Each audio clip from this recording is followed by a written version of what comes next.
Good morning, everybody. Today is Tuesday, June 11th. This is the regular meeting for the Board of Supervisors in Lake County. We are going to start off with a moment of silence, and I know that Vice Chair Crandall has a moment of silence, checking in with anyone else. Yes, so I'd like to offer a moment of silence for two incidents and two people that have lost their life this last weekend.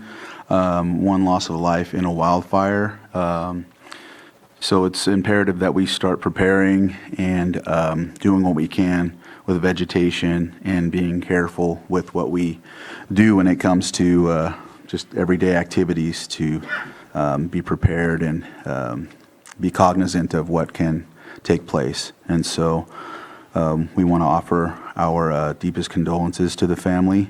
And then another loss of life with an ATV accident.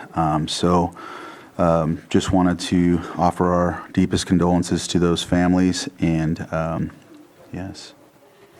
Appreciate that. Thank you. I also have one. It's one that should have been done a while ago. On May 15th, Pete Ogo passed away. I knew Pete when he had Pogo's Pizza in Clear Lake. He also had one in the Riviera, Kelseyville, and in Lakeport. Pete was just very welcoming, very kind, and always looking to help everybody around him, including his community. And I know that he will be missed by his family, friends, all of those that knew him. And it was a pleasure to know Pete, and I know everyone else feels the same way, and love to hold him in our thoughts and prayers.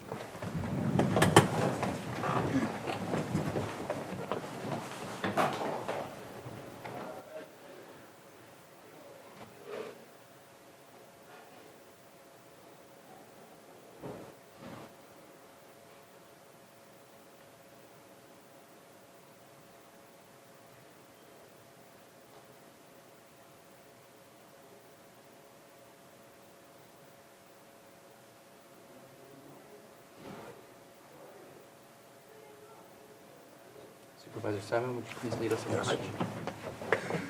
Pledge allegiance to the flag of the United States of America and to the republic for which it stands, one nation, under God, indivisible, with liberty and justice for all. Thank you. Thank you. We'll move on to item number 4. Any extra items from board members or staff? No extra items, sir. All right.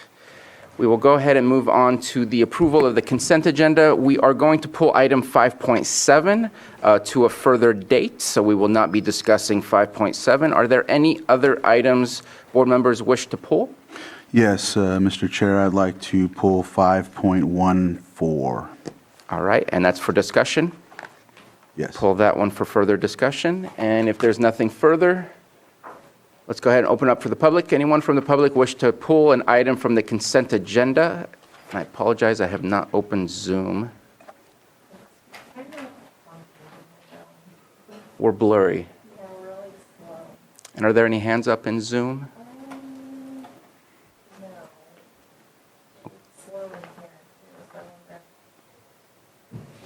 Sam, can we check in real quick? Are we good on Zoom? Zoom is a little bit slow. All the other feeds, Facebook, YouTube, Granicus are in time. Slow, but at least people are able to listen and hear and engage if they needed to? Yes. Okay. Okay, then let's go ahead and bring it back to the board for action.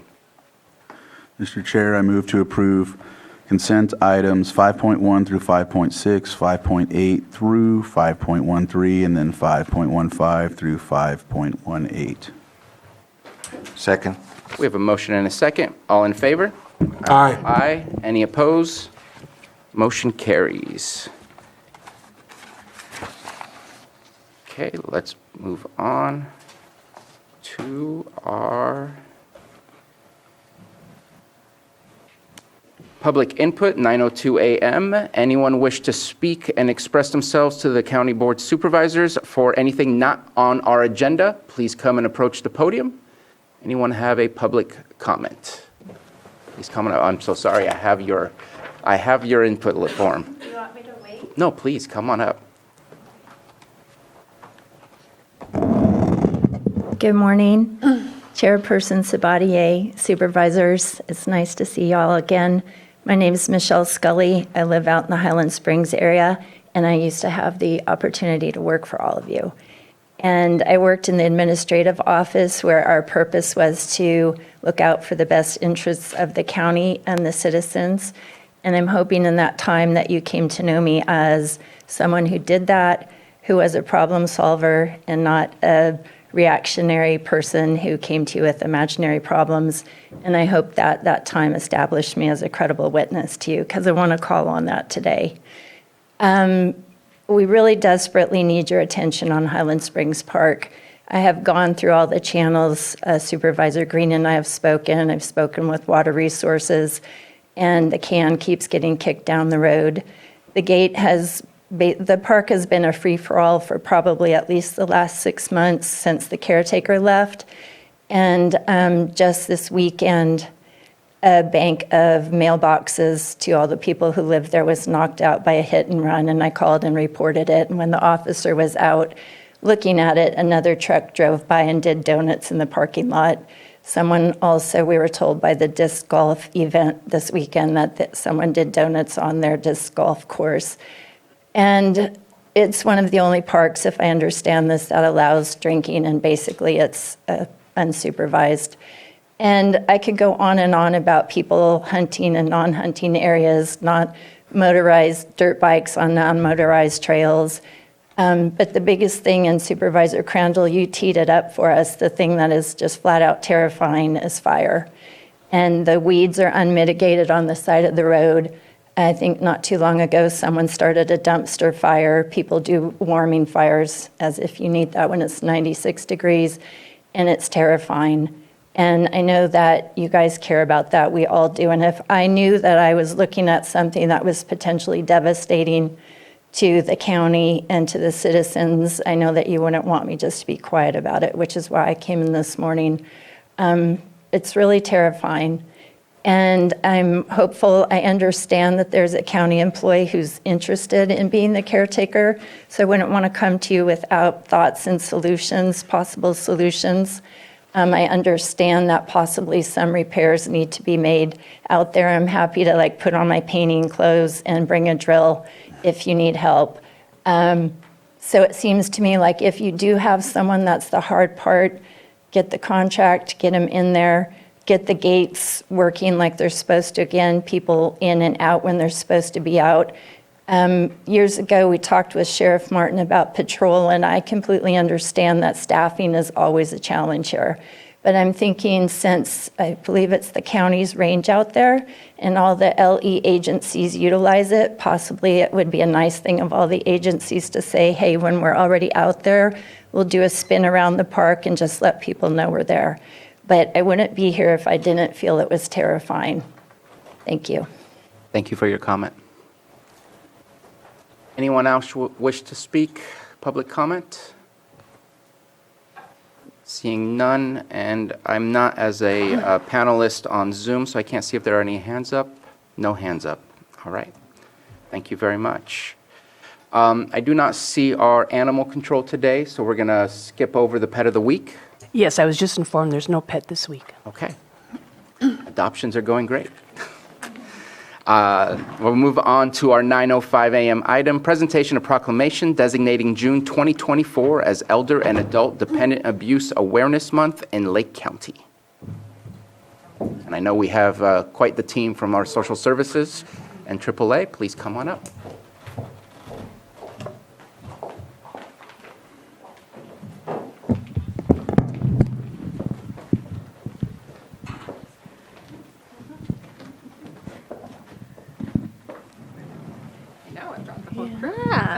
Awesome. Good to see you all. Thank you so much. Okay, proclamation designating June 2024 as Elder and Adult Dependent Abuse Awareness Month in Lake County. Whereas Lake County seniors and dependent adults are valued members of society and in our collective desire to ensure they live safely and with dignity. And whereas abuse of elder and dependent adults is a tragedy inflicted on vulnerable adults and an ever-increasing problem in today's society that crosses socioeconomic boundaries. And whereas combating the abuse of elder and dependent adults will help improve the quality of life for all citizens and will allow elder and dependent adults to continue to live as independently as possible and contribute to the life vibrancy of Lake County. And whereas Lake County is committed to raising awareness about issues facing elder and dependent adults and helping all individuals thrive in communities for as long as possible. And whereas Lake County promotes building safer communities for all citizens, and whereas increased awareness of issues of elder and adult abuse increases the likelihood of reporting and successfully prosecuting those who abuse Lake County's vulnerable seniors and dependent adults.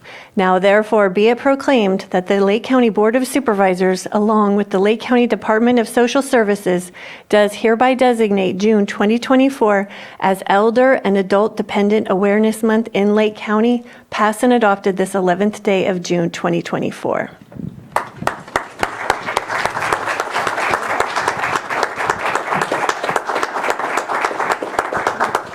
Thank you. I would like to thank Supervisor Pyska and the board for this proclamation. I'd like to bring out the importance of protecting the most vulnerable. If you see something, please say something. Adults referred have the option to accept our services. 24/7 APS line to report concerns is 888-221-2204, toll free. If you see any concerns at a long-term care facility, the Ombudsman's number is 707-262-4525. I would also like to thank our partners, including senior centers, long-term care facilities, board and care, assisted living, IHSS workers, law enforcement, code enforcement, EMTs, and the hospitals. I'm sure there are many more I have forgotten. Thank you all for helping us keep our seniors and our disabled adults secure and safe. I'd also like to thank our wonderful staff, small but mighty team. They do an amazing job, and I am grateful for them every day. We have two of our managers here, Deputy Director Amy Szymanski and Lisa Farraco, our program manager, are joined here with me today. If you are not aware of our webpage, check it out. If you want more information about adult services, just Google Lake County CA, Adult Protective Services, or follow us on Facebook, Lake County Social Services, California. There are a few mock pages. Make sure you get that one. Thank you. Any other? Any other comments? Okay, so Vice Chair Crandall and I sit on the area agency, AAA. And we got to work together to increase services for seniors in Lake and Mendocino County and build in the layers of protection, which are so critical. We have such a high population of seniors compared to other counties around the state. So this is just critically important work. I really thank you all for what you do every day.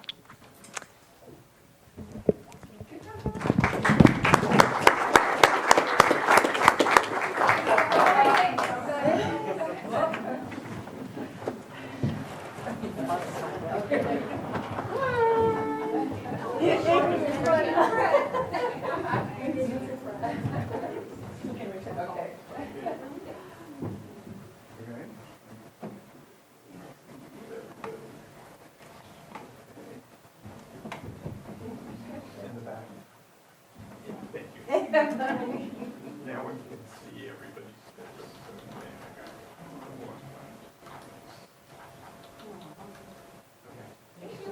Thank you.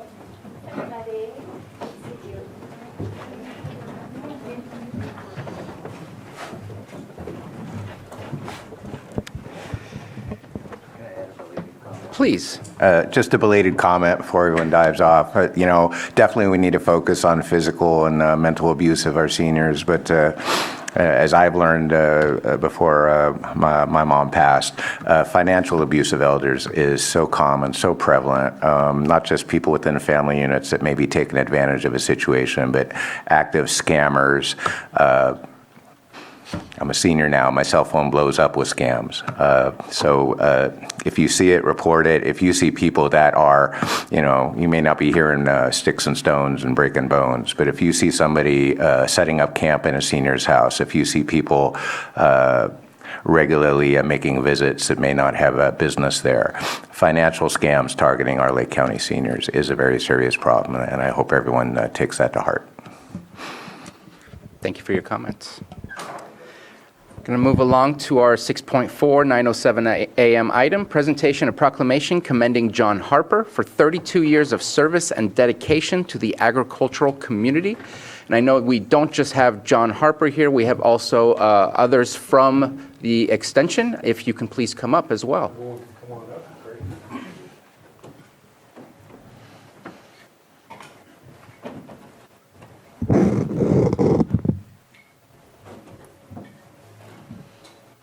Board of Supervisors, County of Lake, State of California proclamation commending John Harper for 32 years of service and dedication to the agricultural community. Whereas following 32 years of dedicated service in his role to the University of California Cooperative Extension, Livestock and Natural Resources Advisor, and the County of Lake Director, John Harper officially retired on July 1st, 2023. But continued to serve as interim director of UCCCE to ensure that the successful transition of his county director successor. And whereas John Harper, known as Ed Sheeran of sheep shearing, has run California's only 5-day sheep shearing school for over 27 years at the UC Hopland Research and Extension Center and various private ranches. This program is internationally acclaimed with a waiting list of over 1,000. And whereas his other contributions include learning how to write code in 1991 to create the university's first websites for livestock and natural resources, and was an early adopter of social media, which earned him a silver award in 2011 from the Association of Natural Resources Extension Professionals.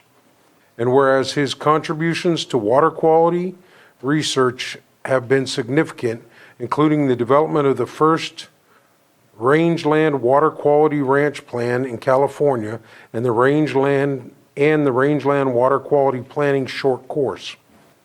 And he has been recognized with multiple awards for outstanding contributions to rangeland management, water quality, and agricultural education, including the Western Extension Directors Association Award of Excellent and the Society of Excellence and the Society of Range Management's Outstanding Achievement Award Stewardship.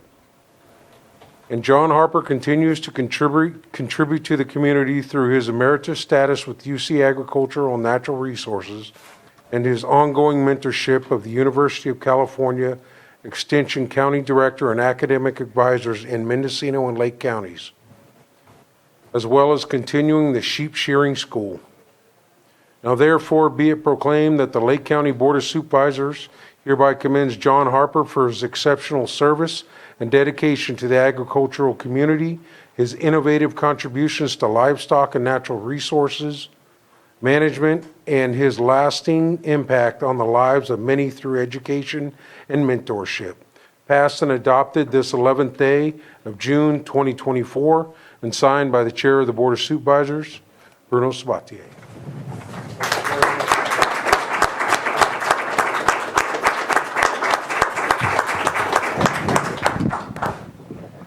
Well, I, of course, would love to thank the board and all the chair and the entire county of Lake. I mean, it's been a pleasure to be a servant in the research and science area with regard to livestock. Some of my best friends today are the colleagues that I've met, not only within Extension, but within the county government and within the livestock and natural resources industries that serve this county. So it's really strange to retire from a position that you didn't really have a real job for 32 years because it was so much fun to do. So it's interesting to hear the accolades reviewed back, because I'm Scandinavian, and so it's a little bit embarrassing when you get listed on all these awards and stuff. So I'm a little shy on that, so forgive me for that. But again, as I've said numerous times, cooperative extension is the open doors to the University of California. We're here to serve, and our partnerships with the counties, we wouldn't be here without the support that you give us and the continued support. And I'm excited to leave the position now, knowing that there will be a replacement for the Livestock and Natural Resources Advisor, and there will be a 4-H Youth Advisor serving the 2 counties as well. And especially very happy you all have met my successor as CD, Matthew Barnes. I think you've got a great person in him. I think it was an excellent hire. And so we have a lot of new advisors working very diligently, and tap into them.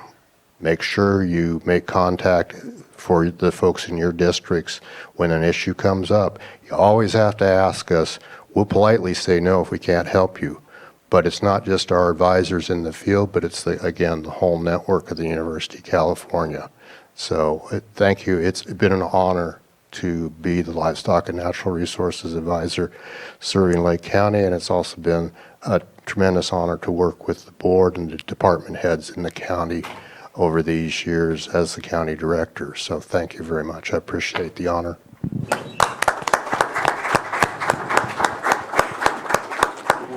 Say anything? I do. John, I thank you so much for your service and for the sustainability of the program under your guidance. And I reach out to all of the advisors all of the time.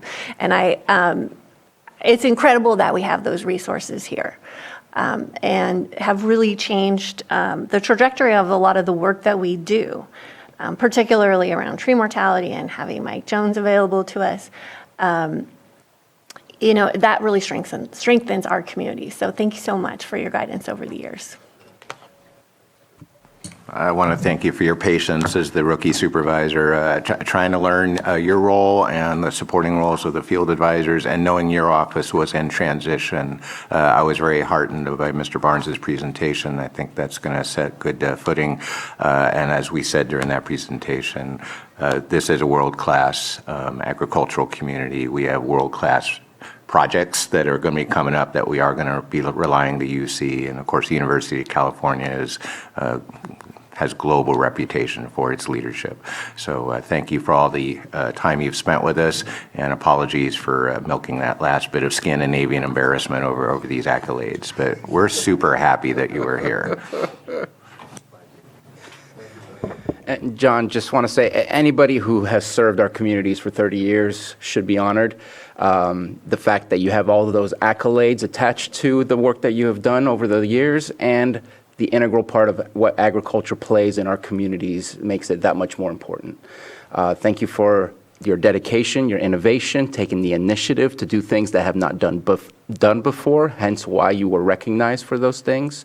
And thank you for leaving the department in good hands. We need to have continuity, and we need to be able to continue the progress we've been making, so appreciate everything you've done.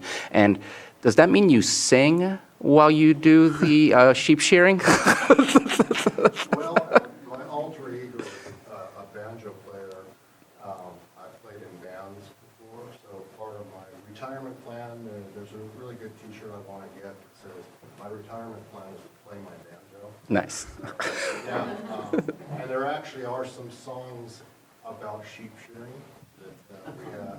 One of our instructors was a poet and wrote a poem about the physicality and the friendships that are earned. I tell my students that, in the agriculture is only 2%, production agriculture is only 2% of the population.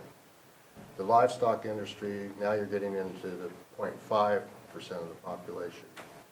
A sheep shearer is 0.000001. They're the special forces of the sheep industry. And they consume in an 8-hour day the same number of calories as a marathon runner. So it's not for the faint of heart to do. And I'll be 70 this coming December, and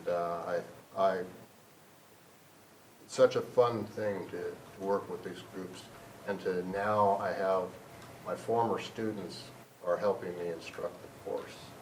So it's just been a wonderful thing to experience. there's been so many wonderful things, that there's more than what was written on that, on the proclamation, which I appreciate. But it just was so fun. The fact that you see sheep in the vineyards, that was started here. And so, it actually increased the sheep numbers again, so. Well, thank you for passing your knowledge and your passions forward. I would like a picture with the board if you would. Yes. That is how we I just wanted to say something too. Thank you for the 30 years, the work you do. I know that during COVID, a lot of folks weren't able to get to sheep shears. I noticed a post by Senator McGuire of a sheep that was sheared and he was all patched. And so it's not easy. And these sheep also are in Hopland, right? Over at the Some of the ones during the 20... I'm sorry. I should know that as an extension person, use the microphone. When I first started the shearing school, it was actually done in Lake County. It was the first one at the Eagle Ranch, and it was Paul and Kathy Lewis's ranch at the time. And we brought in New Zealand instructors at that point because American shearers didn't shear correctly. And the idea is you get the fleece off in one piece. So it started in Lake County, and then for a lot of years it got moved to Boonville, and I worked with Stanley Johnson, a rancher over there. And we continued, and eventually the New Zealanders, because of the work visas and stuff, couldn't come over. So then we started using some of the American shearers.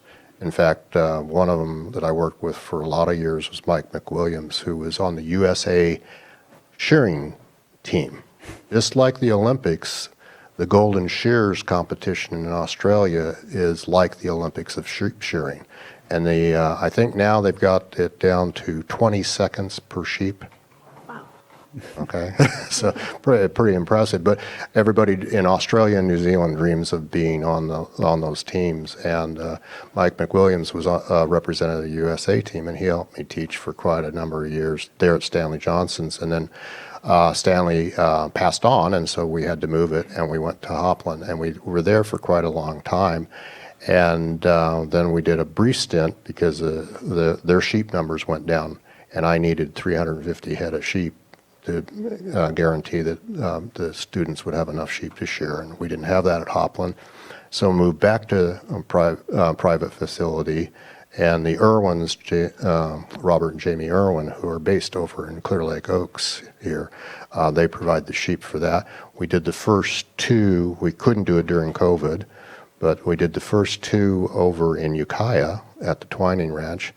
And then just this last year, we moved it out to the Pew Ranch out there in Clear Lake Oaks, which is right next to where Robert and Jamie's headquarters are. And we've got a great facility. I got a nice grant from the National Sheep Industry and Improvement Association to create portable shearing panels so that we can actually take it out even further into different locations if we want to down the way, and my instructors can use it to continue to mentor some of our younger students so that we can keep this industry alive and keep it going. So it's been an exciting kind of situation. So I better get off the microphone. This is the trouble with extension people. You give us a microphone, we'll be here taking up all your time, so I apologize for that.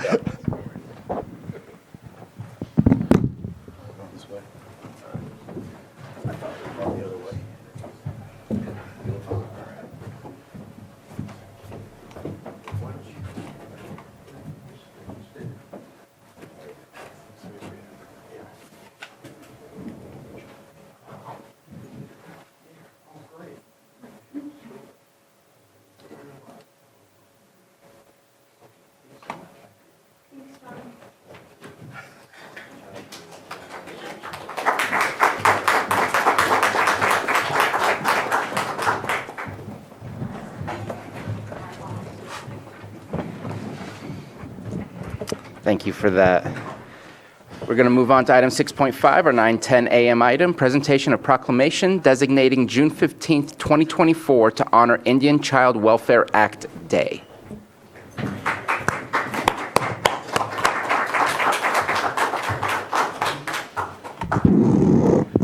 Please come Anyone on up. here for this proclamation, please come up. You want to come up? Yeah. You don't want to come up? All right. And so the board brought this forward to honor June 15th as the day, or designate June 15th as the day to honor ICWA. Indian Child Welfare Act was passed in 1978, and there's a lot of folks in our families that are here that are Native American. Prior to that, were actually being fostered out, and so therefore leaving folks that never even came back to a tribe at one time or another. And I've actually spoke with somebody recently whose father was fostered out from Lake County and who is actually Pomo and doesn't identify or isn't coming here to talk with any tribe to see which tribe he is associated with. So that's just one out of I don't know how many, not to mention boarding schools where kids never came back or anything else that took place. So this is a very important proclamation, and I'm glad that everyone came to be here as a part of it, and so I'll move on with it. This is a proclamation designating June 15th, 2024 to honor Indian Child Welfare Act Day. Whereas the Indian Child Welfare Act was enacted by Congress in 1978 to address the crisis affecting American Indian and Alaska Native children, families, and tribes due to the high number of children being removed from their homes and placed in non-Indian foster or adoptive homes, often far away from their communities and culture. Whereas ICWA recognizes the inherent sovereignty of Indian tribes to determine the best interests of their children, aiming to keep Indian children connected with their families, communities, and cultural heritage. And whereas ICWA establishes minimum federal standards for the removal and replacement or placement of Indian children and affirms the importance of tribal authority in child welfare matters, ensuring that Indian children are placed in homes that reflect the unique values and traditions of their culture. And whereas the continued implementation and enforcement of ICWA are vital to the preservation of Indian tribes and well-being of Indian children, providing them with a sense of identity and belonging that is essential for their development and success. And whereas the area known as Lake County has been developed upon the ancestral homelands of indigenous people who have continuously inhabited, utilized, and stewarded the land since time immemorial, and is also the home to 7 federally recognized tribes: Big Valley of Pomo Indians, Elam Indian Colony, Habemetalel Pomo of Upper Lake, Khoi Nation of Northern California, Middletown Rancheria of Pomo Indians of California, and the Robinson Rancheria of Pomo Indians, and the Scotts Valley Band of Pomo Indians. And whereas we recognize and honor the resilience and strength of Indian tribes, families, and children, and commit to supporting the principles and practices established by ICWA. And whereas on June 15th, 2023, in the case of Holland versus Brackeen, the United States Supreme Court decided to uphold and reaffirm the importance of the Indian Child Welfare Act by a vote of 7-2, where Justice Neil Gorish stated, in adopting the Indian Child Welfare Act, Congress exercised that lawful authority to secure the right of Indian parents to raise their families as they see please, the right of Indian children to grow in their culture, and the right of Indian communities to resist fading into the twilight of history. And whereas June 15th, 2024 provides an opportunity to reaffirm our commitment to the Indian Child Welfare Act, to raise awareness about its importance, and to celebrate the progress made in protecting the rights and cultures of Indian children. Now therefore, be it proclaimed that the Board of Supervisors of the County of Lake hereby designates June 15th, 2024 as a day to honor the Indian Child Welfare Act and encourage all citizens to learn about and support the principles of the Indian Child Welfare Act, recognizing its significance in safeguarding the future of Indian children and their communities. Passed and adopted this 11th day of June 2024, signed Chair of the Board of Supervisors, Supervisor Sabatier. Chair Sabatier.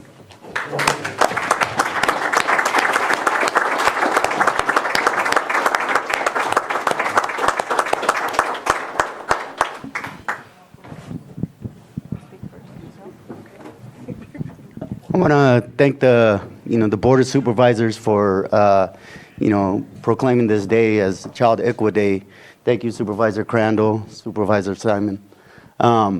the importance of ICWA for tribes, I've seen the effect that it has on our people, when they're adopted out to families and are taken away from their culture, and the effects that it has on them.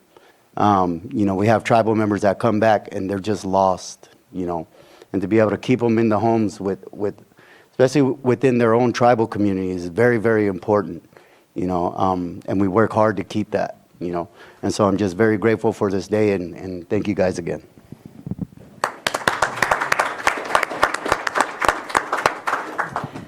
Again, thank you for the board for bringing this forward. It is very important when we're working in ICWA for the county agencies to work with us. There is an ICWA 30 form that should be sent out by social services when they have a child come in to their program. If CWS has a child that they're working with, a probation has a child they're working with. It's very important that we receive these notices so that we are in contact with these children when they're taken out of their homes.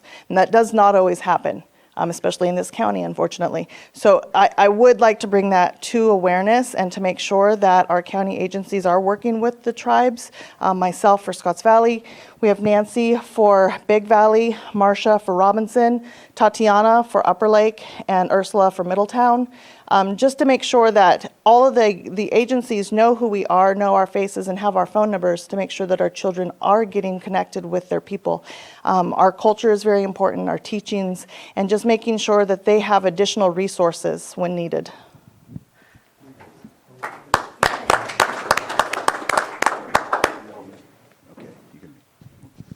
My name's Marcia Lee, and I've had the great fortune of working with Robinson Rancheria for the last 21 years. It's really been a passion of mine, a career that I came out of nonprofit, moving to Lake County, first job I applied for. And during that time, 21 years ago, we had no communication, we meaning the ICWA, all the ICWA workers. There was absolutely no communication between us and child welfare. So I've sat at the table, and I'm so happy to see all of the representatives here from ICWA, because as they come forward, I'm backing out. It's time to make my leave, but I will never, ever forget or not hold in my heart what ICWA means and the respect that I have for the tribe and the love. Thank you.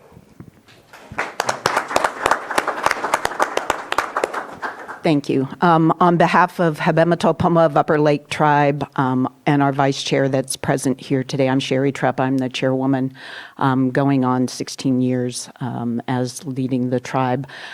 I'd like to thank the Board of Supervisors for the acknowledgement. The Indian Child Welfare Act is vital to the continuity and culture of our people and our tribal communities. Burkine, unfortunately, wasn't the first lawsuit that made its way up to the Supreme Court, and hopefully there won't be another one, but it is unfortunate that the only reason there was a positive outcome is because the parties that sued were deemed not to have standing. There is, in one of the dissents, a roadmap for someone to get standing. So we're hopeful that there won't be another case, because it's more than just challenging the constitutionality of the Indian Child Welfare Act itself. It calls into question the standing that tribes have as governments, as sovereign governments, and that our citizens are just a race. So it is a lot more than just the act. It challenged the constitutionality on the basis of violating the Equal Protection Clause because tribes are just a race. It also was claiming to it violated the anti-commandeering clause for states' use of their proceeds. So it is vital that all tribes stay vigilant on protecting that act and others that may call into question that tribes are sovereign governments, and it is about our citizenship and political standing. But again, thank you to the Board of Supervisors for the acknowledgement. It's really heartening to see how things have changed over the course of the last 20 years, and I'm really happy that they have. Thank you. Anybody else? All right. Amenehi Kalaktak, Moke Simon, Tribal Chairman of the Middletown Rancheria. I want to thank everybody for being here today for this proclamation. I want to thank the board. I want to thank for the work that's being done in the county. But Chairwoman Treppa, said it. There will be another challenge, and we always need to be ready to protect our sovereignty and our members and who we are as standing in this country. I know that some of our success over the past 30 years in business and other things, people think, everything's okay. But we're constantly under attack as governments, and we need to continue to fight. Today, we addressed elders and children in 2 proclamations, our most valuable assets in Indian country. And keeping our children within our tribes and our homes is a long-term battle. It's a generational battle that we've been going on. So over going on 30 years for the Middletown Rancheria, we've gone through many different iterations. There is one thing that is not much known outside of Indian country, but tribal customary adoption orders are very important to work with counties to make sure that we can do, as we've done for thousands of years, keep our children in our homes and work together. So today is a very powerful day. I want to thank everyone for being here, and we'll continue that fight, and we'll do it together. So thank you very much. Oh.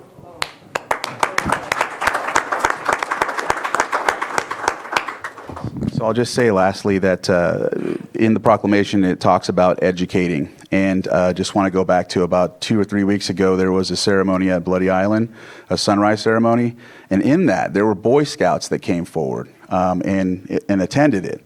The reason why they attended it was because the Boy Scout, the adults of the Boy Scouts were doing projects that gave them a badge that weren't really associated with Native Americans. It was just like a doll or something they had to do. And so they asked and reached out to learn more or find something else that's more legitimate to California and natives here. They're thinking that they're learning something with Midwest natives or anything in general that's kind of folklore. There truly is folklore. It's not even the actual tribal affiliated activities. So when they came out, they learned, and that's how it happens, educating. I know that at times a lot of folks don't understand, but this is how we do it. We start helping to educate one another in all aspects. And so I appreciate the board working with me on this proclamation, and I appreciate everyone that attended and everyone else that's willing to learn about this. So,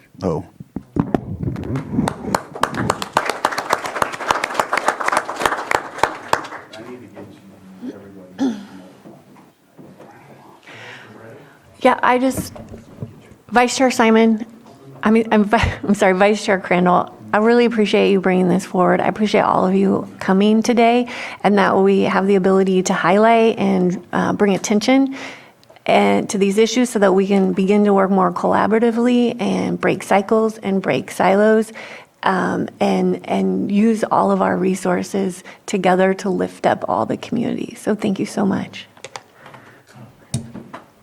I want to thank everyone here. Before I joined the board, I worked for Department of Social Services in CWS, and part of my duties involved ICWA noticing. For those who aren't familiar, the whole reason this law exists is when CWS is doing its job and investigating cases where these foster kiddos are taken from their families. ICWA commands basically a parallel process to really do aggressive outreach to make sure if there's any tribal ancestry that's been identified, we bend over backwards to track down those ancestral lines and see if there are people interested in interceding in this case and possibly stepping up in support of this foster child.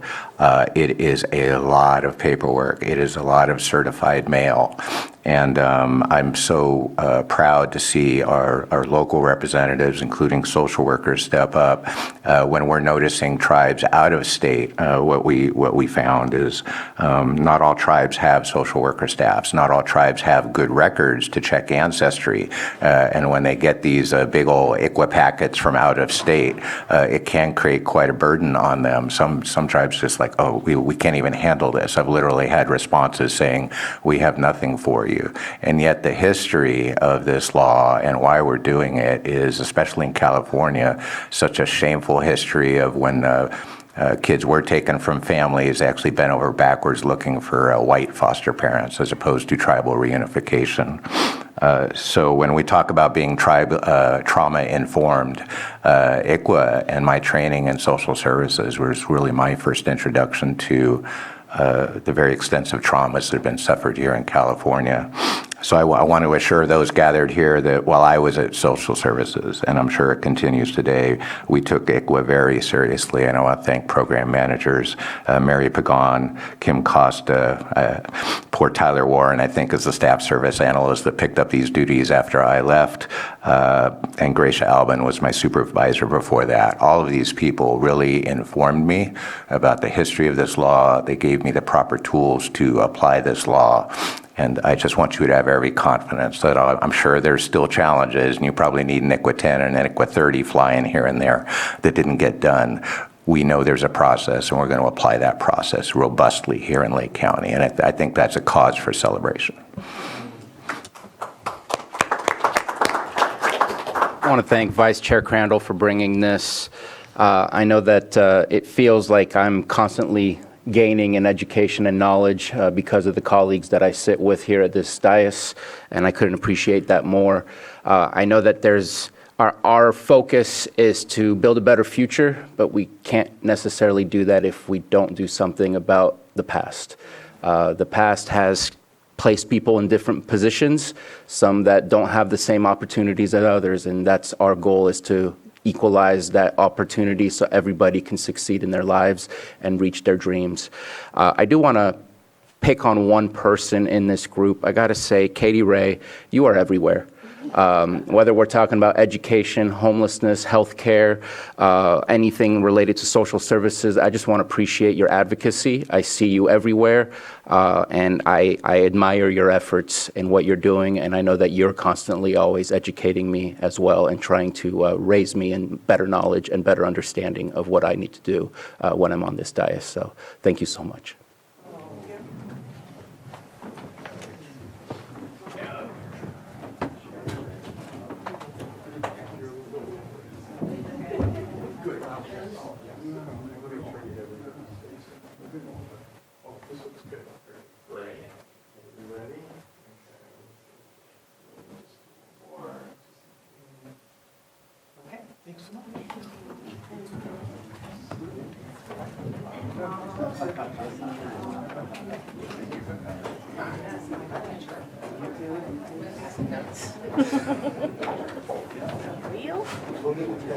Phone's in the drawer.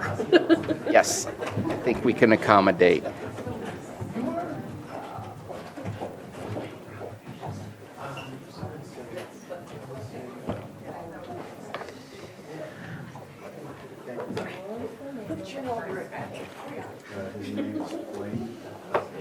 Sam, do we need to take a 5-minute break and figure out Zoom, or are we good?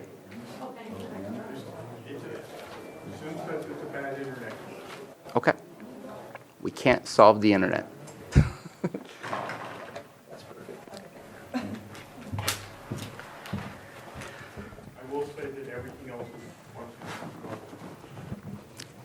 Thank you very much. We will move on to item 6.6, our 9:48:05 a.m. item, consideration of grant funding $50,000 to One Team One Dream for their 2024 annual Lake County Business Competition. I want to offer Vice Chair Crandall if you want to make some opening comments. Yes, I know for this proclamation, or no, I'm sorry, not proclamation, I'm sorry, for this funding, I know that in the past there's been a couple of businesses that are still thriving in regards to this event that's put on and the training that they get. And so it's really, I think it's been a really good asset in the county. So I'm glad that we can bring this here and see how we can help, businesses thrive in the county. Thank you very much. So I know that this has been going on for longer than we have been supporting this One Team, One Dream competition that they hold every single year. I believe the first 2 years we were not involved, and after that we were able to change that and be a sponsor. I know that one of the reasons that we became a sponsor is it bothered me when I think I was invited before we were a sponsor to listen in and watch the competition at the end where businesses were awarded their checks to help support their growth in their business. And I didn't want to go by another year without being in support of this. There's definitely risk when it comes to providing support to specific businesses. We don't get to control the markets. We don't get to control the outside sources, things like disasters, COVID, things of the kind. But at the same time, our local businesses are the backbone of our communities. Without repeating exactly what was within the context of the memo, we've had 91 small businesses that have gone through the training, marketing, and dynamic social media campaign. Some of that alone has helped our businesses grow just from the awareness in the public. I'm getting a... 91. Sorry, I thought you were saying something about the internet. No, we're not going to have a conversation right now.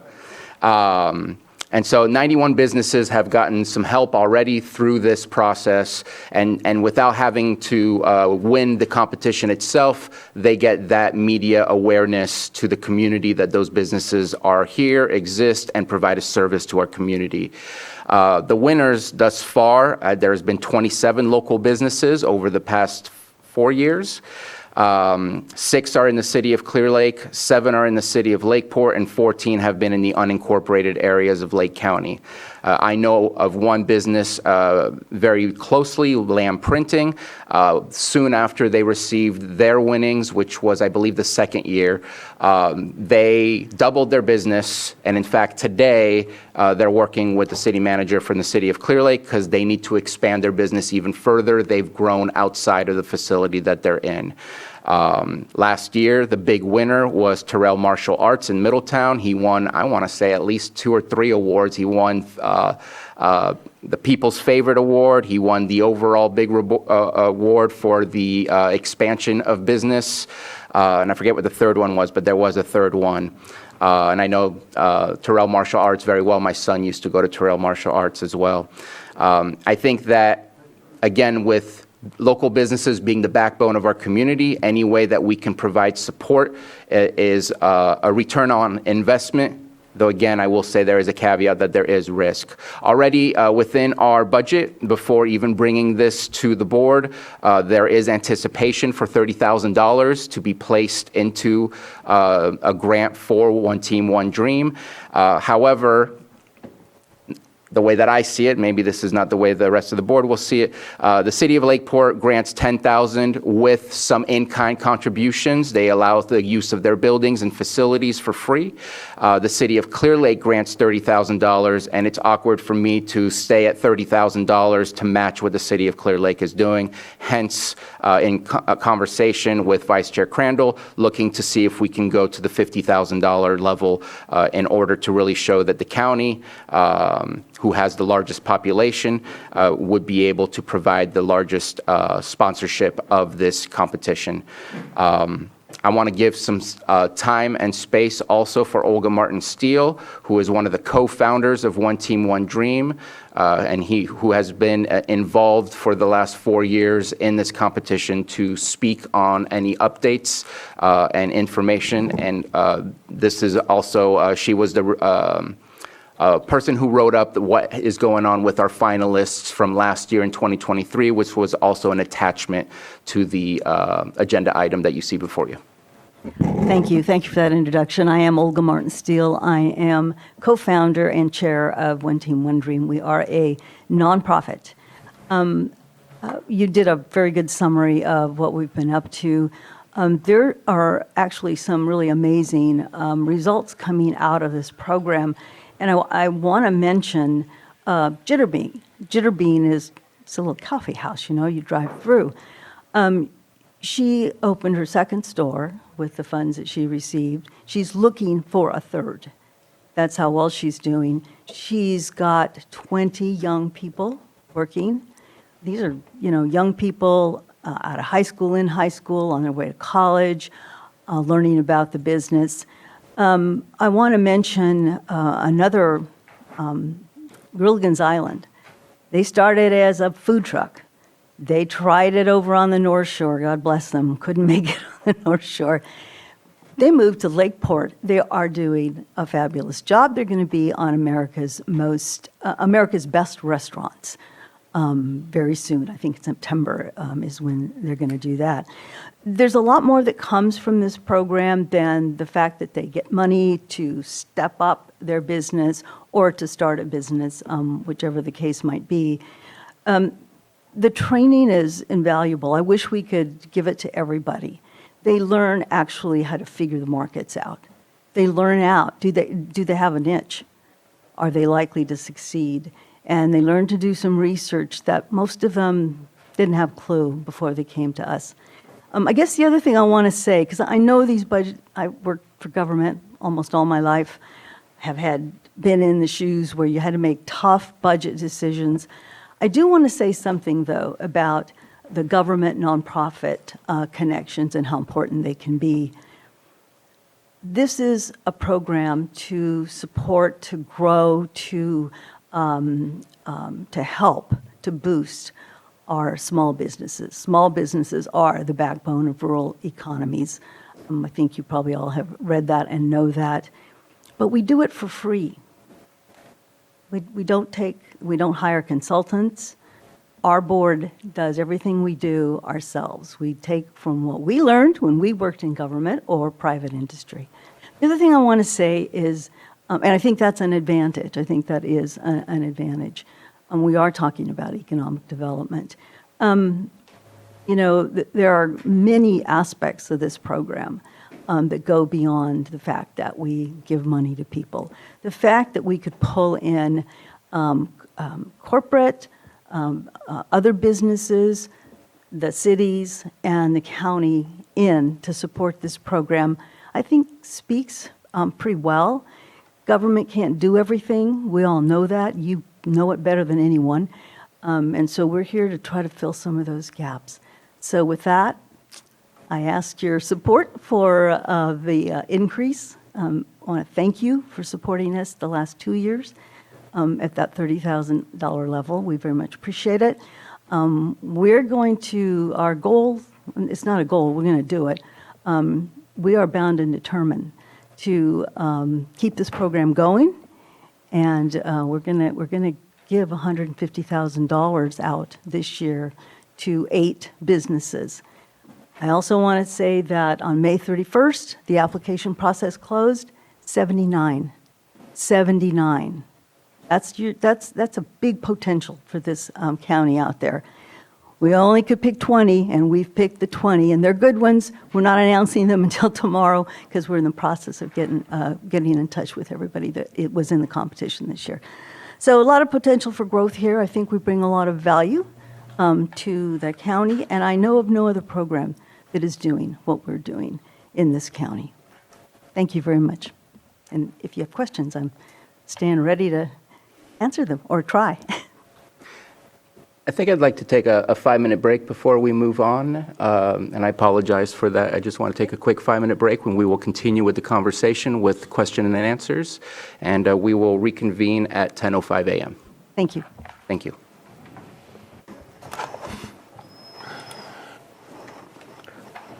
Welcome back, everybody. Thank you for your patience. We were discussing item 6.6, and we had just heard from Olga Martin-Steele, the co-founder, and we had left it with any questions from the board or comments. Supervisor Green? Yeah, thank you. I went to last year's competition. I really enjoyed it. It's unique. It's a little Shark Tanky, but it does force people to kind of put their business plans together and really show some creativity and thought. But as Chair Sabatier noted, it is not without risk. Sometimes the businesses that end up getting supported do well. I know there was one on the list that I saw that is currently up for sale. So it's going to be a mixed bag, but isn't that what the free market economy is all about? We're not guaranteeing success. We're really opening doors and pathways for our small businesses to compete. That said, increasing it to 50K kind of raises the idea of maybe freshly examining use of public funds for what could be, construed as less than public purposes. So one way to address that might be because you're a 501c3 organization, and because the county is the county, one thought would be kind of execute a smallish MOU just to clarify roles and responsibilities for that funding. And that's my initial thought there is just a question, not going to put you on the spot for an answer. Obviously, you have a board of directors too. But as we build on this success, I just think there's an opportunity here to clarify roles and responsibilities, and I think an MOU or a contract of sorts might be the way to do that. So that's my comment right now. And just for clarification, we're not increasing it by 50, we're just increasing it to 50. Just wanted to, in case I misheard you, just wanted to clarify that. Thank you. Thank you very much. Supervisor Pyska. Yeah, I think this is a great program. I've had a lot of friends go through, and it's really vigorous. They've learned a lot. They've been stretched and pushed into, developing a new skill set. So I think it's great. I'm not okay with increasing the budget. We have $30,000 in the budget. I know we have other marketing and economic development projects coming. We'll likely hear about it next week during budget hearings. I hope we do anyway a little bit. We also have our CDBG programs that we apply every year for support for small businesses, the loans and the technical support. And so I'm hoping that maybe One Team, One Dream can help promote those services that we have through CDS and Jeff Lucas, because sometimes they're underutilized. So it'd be a great component to build into the program to make sure that we're reaching all of the business owners. But I cannot in good faith raise this up to $50,000 when we have other services that we're obligated to be providing for our constituents. Thank you for your comment. Any other comments, Supervisor Simon? No, obviously supported this program right from the beginning. I do like Supervisor Green's comment, if it's going to be an ongoing funding thing that's happening every year. I think we do need to explore, or the board should explore, I won't be here next year to vote on this, but should explore that MOU opportunity, continue to grow through that aspect. Ultimately, obviously, as you said, Dan Tyrell, his business is doing very well down in the city. I've been to Grilligan's Island too. They were they 2 years ago did they win, or they were second? They applied the second time, the second year, and they actually got in because they didn't the first year. Okay. And they won a third place, and they also won what we call the fan favorite, which is something my co-founder and I do, comes out of our pockets. And Grilligan's Island didn't do well on the North Shore, so they moved over into Lake. Yeah, they're over here now. And they're doing great. Yeah. Yeah, and obviously supporting economic development has always been something I would, continue attempting to do. So, see how the rest of the board goes today. But, I think for this request, I'm probably going to be in favor of doing it this time. But I think the MOU conversation is really important. I could add, if I might. Is it okay Please. for me to? We started something last year, so this is our 5th year. So this is like we feel like this is our pivotal year where we've learned a lot, and we're going to take a hard look at what we do in the future. We actually have started working with Jeff Lucas and Nicole Flora to we ask a question in the application about whether or not they have taken advantage of any of the training that's been offered through them or through any other program. But the other thing we've done is, last year, we now require a report at the end of a year, and we look at whether or not they spent the money, and they actually signed an agreement, the way that they said they were going to spend it. And if they don't, then we ask for it back. So that's something that we've done. I don't have a report yet because other than what I provided just by talking to each one of them recently. But we will actually have a report, and we're still looking at doing a survey that's properly done, that's done with a lot of expertise behind it, to see where we might make improvements. So we're doing that constant, evaluation that you should always do. And the other thing I wanted to say is that I've been asked about expenses, how do we pay the expenses? Most of the money that we get for major sponsorships, obviously that goes to the awards, but we have event sponsorships. And I will say that we've got a few that have actually increased their sponsorships this year. So far, all that we've gone back to are continuing with the program. So, Thank you for that.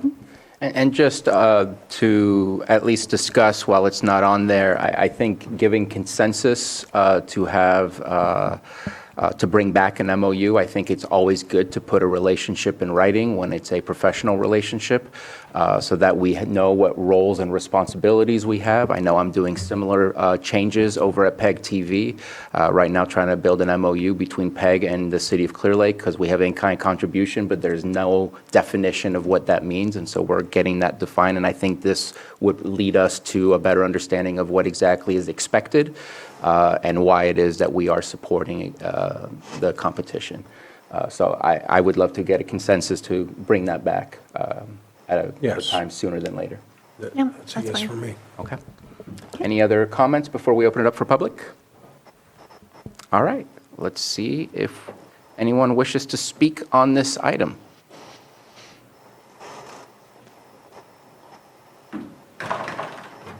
You've missed 10 votes. So sorry. I see no hands in Zoom and no one getting up in the chamber, so I'll bring it back to the board for further deliberation or action. Well, I'll just say I would vote on this if it was 30,000, but I can't vote on it for 50,000. And I don't know if I'm the only one that has a problem with this, but we have hired a deputy CAO to focus entirely on economic development. We have a lot going on, and I think it's really prudent to save funds for those services and programs that we're working on. So I just want to bring that up to the board for more comments on the budget part of this. Thank you for that comment. Another comment over here. Oh, Supervisor Green? Yeah, and with budget coming up, I think so, and I hope the MOU idea is not seen as oppressive. If anything, I think it's kind of like succession planning. It's basically how does the 501c3 position itself for success in ensuing years, and we want to make sure that not only the contestants are supported, but that the infrastructure is there to keep this competition strong and growing. So I want to put it as kind of a challenge. We're not asking for anything more than we might from a contestant. Show us a budget, show us your growth trends, show us where you see yourselves in 3 to 5 years. So since we already have consensus to maybe research an MOU, maybe it would be premature to actually act on this request. If we go to budget and we find that budget unit does have money available to bump this up, let's have that discussion. I'm certainly open to that discussion at budget. But to act on it today, short of the MOU we just asked to get drafted and short of the additional budget information, it does seem just a little premature. I don't want to rule it out, but I don't think we should necessarily act on it today. Thank you for your comments. Mr. Carter, you seem to be coming to the microphone. I want to make sure to give you the chance to speak. Thank you. Stephen Carter, Assistant County Administrative Officer. We can try to get the MOU around the same time as recommended budget. But if it's your board's wish, we can talk about it during Budget Unit 1892's recommended budget presentation, which would be on Friday, the 21st, if it's the wish of the board to talk about it more instead of making a decision today. So we can talk about it more. Well, I do have a question then about the deadline, because there's going to be a few weeks where we won't have 4 members here to approve that funding request. So So if it's approved today, it would go into budget and it Okay. could go out as of July 1. If during recommended budget, the 20th and 21st, which everybody, I believe, is going to be here, Yeah. if it's decided to go to, because right now it's budgeted at 30, if it's raised to 40 or 50, it's approved as of that day and it goes July 1 live as well. So the decision would either be made on the 20th, 21st, or today, while everybody's here. So we could approve it for 30 today. Well, it's already And in the then budget. It's already, you're right, so we just approve it Well, today. it's in recommended. It's in recommended It's not budget. been approved yet. Right. And then if we had more conversations next week about it, it could be changed. Yes. And you can also approve 50 and change it. 20th and 21st is the final blessing. I don't know what else to say about The that. final blessing, nice. Thank you, Mr. Carter. I think $30,000 is, it's still a lot of money, and I think it will really benefit a lot of the business owners. It's, what we've been working on the last couple of years, and I think it's the right amount for today. And my personal opinion is $20,000 is not a large amount. The amount of salary savings that we've had historically on carryover balance from year to year, asking $20,000 is not something that we don't have. Our budget is not so tight that $20,000 would be a detriment to us at all. And also, I think that, I think that this has benefits, and I want to continue supporting that. And again, I'd like to stand out that the county has a larger sponsorship than the rest. So I'll just say, I don't like being put in a position where we're trying to keep up with the Joneses. Like, that's not our responsibility here. We started at $20,000, then we had a $10,000 increase, and now we're up to $50,000. And I would hope that it wouldn't go up again next year. Just because we have the money doesn't mean that this is appropriate to be spending so much on this when we have other services that we can provide to all of our constituents. Vice Chair Crandall? I think it does, and the reason I say that is because all of the different businesses that have prospered from this program, so I think it is like a seed planter, if you will, and I do know that we have an economic development representative in administration. I think this is going to work in a more synergistic way. I'm obviously in favor of the 50,000, but I mean, if we need to look at 40,000, I'm fine with that too, as long as we're, the highest amount, because considering we're the county. I hear what you're saying though about maybe if Clear Lake decides, okay, now let's do 40, and then we get, I get that. I think also the MOU that we're agreeing on isn't going to help with that as well. So I'm still in favor of the 50, willing to go to 40 if need be. Yeah. Well, I'll bring up something else I brought up last year, and that's the option of including discretionary funding from supervisors. I'm pretty sure we had this conversation last year because I was uncomfortable going to 30 the last 2 years. And so that is an option. If the county stays at 30 and any supervisor wants to kick in their discretionary, that's obviously another option too. Appreciate the comments. Is there any action taken on this? So I'll motion to approve granting 50,000 to One Team, One Dream for their 2024 annual business competition. And also with the option to conduct an MOU from here forward. I'll second that with the MOU added. Thank you, Vice Chair. We have a motion and a second. All in favor? Aye. Any opposed? No. No. Motion carries. And that budget, it will require 4/5 vote because that's how the budgets are required. And so I think the discussion can continue there again after the fact of this approval. This just requests that staff look to implement 50,000, and then we'll see what that looks like within the budget. And the only reason why it came up is it's going to be a specialty because the recommended budget's already completed. So it's going to, per this motion, it will have to come up as an adjustment during the hearings. Thank you very much.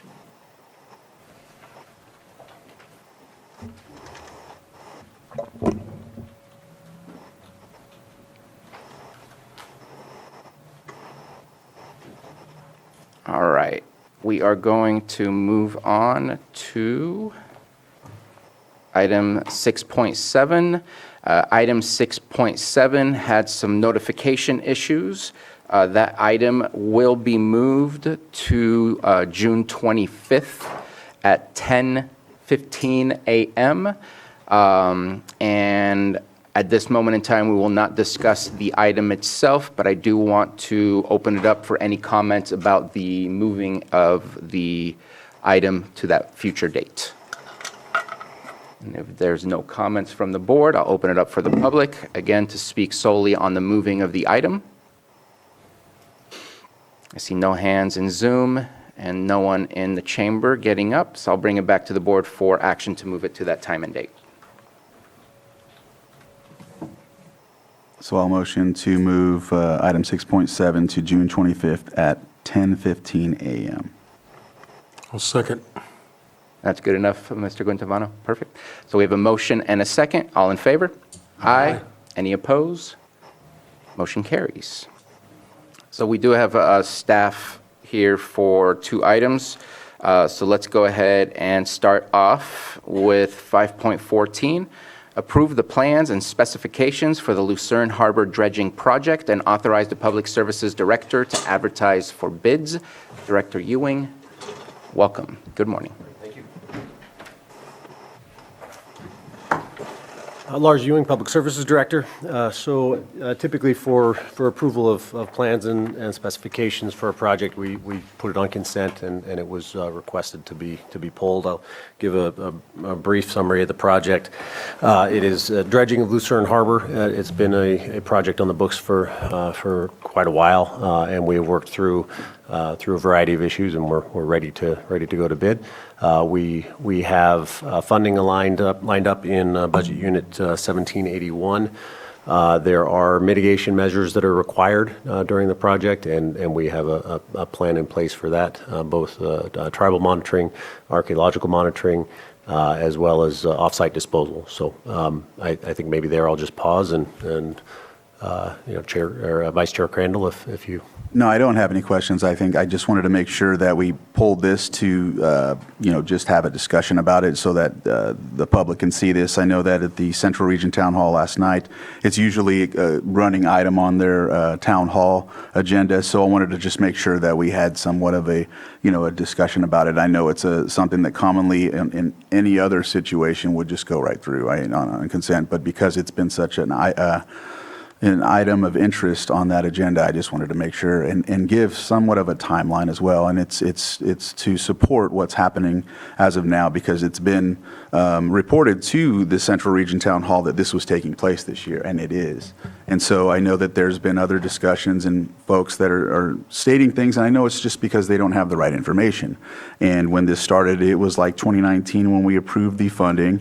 2020 came. I mean, COVID's not a good excuse, but that is what it is. That's what it was. We weren't able to do these things that year. 21, it commenced and moved forward. However, it sparked CEQA. And so that's what we went through that year. And then 2022, we finally got to a point of running that CEQA situation.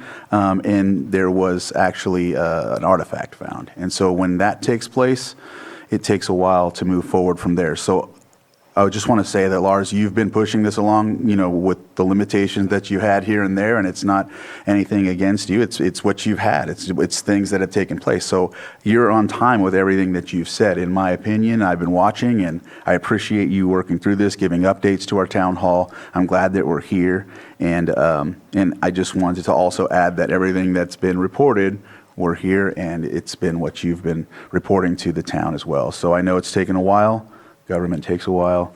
I appreciate that the board supported the funding back in 19 and then continued forward. So I just wanted to highlight that because a lot of times misinformation is put out there. And so I just wanted to make sure that that is highlighted. Thanks. Okay. Yeah, the timing on it was, is not something that I would like to put my name on, but yeah, there were obstacles along the way that weren't anticipated, but we've certainly learned from those. So the timing on it, yes, we do intend to go to bid. Should your board approve the plans and specs, we would go to bid not soon hereafter, and pending bid results. Construction, one of the reasons for the delay, at least the most recent one, is a very specific construction window that we have for Hitch. So we can only do construction between October 15th and December 31st. And so in as much as last year, near the end of fall last year, we received the approval, the CEQA approval for it. The window had come and gone for us to have time to go out to bid and line up a contractor and do it during that work window. So yes, we do anticipate going to construction.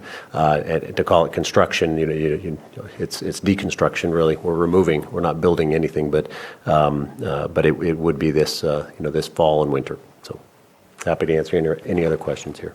And from what I stated, there's no, it's not your name on, it's all these other situations. Well, no, I'll put my name on it, and I, my department can learn from it, and I think others have learned from it as well. What the best process to go through, the lessons learned from, having a CEQA kind of predetermined. No, I mean we need to have the project description fleshed out and get our comments through there. So it's nothing.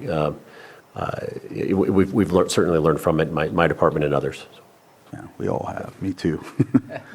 Thanks, Lars. Yep. Supervisor Green? Yeah, thank you. Excited to move see this project move forward. You're right. You get comments up there, oh, this will never happen. It will happen. I do want to note that we're here to approve the plans and specs. They're not posted with the agenda item, so I'll be moving ahead today, but it's awkward for any agenda item when we're asked to approve something that we literally haven't seen on the agenda. So I'm glad you guys have confidence that it's there, but as a sitting board member and a member of the general public, we're here to approve plans and specs that are sight unseen. So first question, is there something proprietary or something that these plans and specs are not suitable for public inspection or posting? When your board approves plans and specs, they are, I hesitate to say always, but in my experience with the county, it has been always available for board review at the administrative office, which was the case here. So the board memo does indicate that. It was filed with the clerk of the board. I know at least a couple of board members did review those. And the reason for not posting it to the public is it will go out to public bid soon. And so if we're providing it out there prior to your board's approval with any changes, I guess a fair bidding process, we want to ensure that we're posting it at a certain time and through a certain process that the state code requires. So you're saying there's something about the bidding process that would argue against public disclosure of what we're approving here today? Well, what I would say is that in my experience with all the public projects that we've ever put out to formal bid, this is the process that we've followed. I don't want to say that I'll need to research that and probably in coordination with legal and others, but that's been the process that we've followed for all formal projects, that we don't include with. We don't post it for public review when your board is approving the plans and specs. They will go out for the public to review when we post them for bid, but not for board review of the plans and specifications. Maybe we can definitely circle back. Maybe we can follow up on that. As long as I have you here, though, that's part of a larger process. I know it's a complicated thing, but there are some dredging projects that have been proposed in my district. So I'm kind of curious to see how this thing has clunked through over the months and years, if only because I'm looking at the possible future for some dredging on the boat ramps here on the Lakeport side. So can you just give us, not like a 30-second elevator speech, but how did this process unfold? How was the noticing? How was the agency feedback? How was the CEQA? What lessons learned can we apply? So when it does come time, and it will come time sooner than later, I hope, that we look at dredging projects elsewhere in the county. So I'm going to interrupt the question. I think it's a good question. I prefer that question be responded to offline. This is specifically to the plans in front of us and whether or not to approve the plans, not to learn of the process on how the plans came to be for other projects. So I would request that that question be taken offline so we can stay focused on the specific project that is being discussed and the specific plans that we are looking to authorize to go ahead and open up the bids.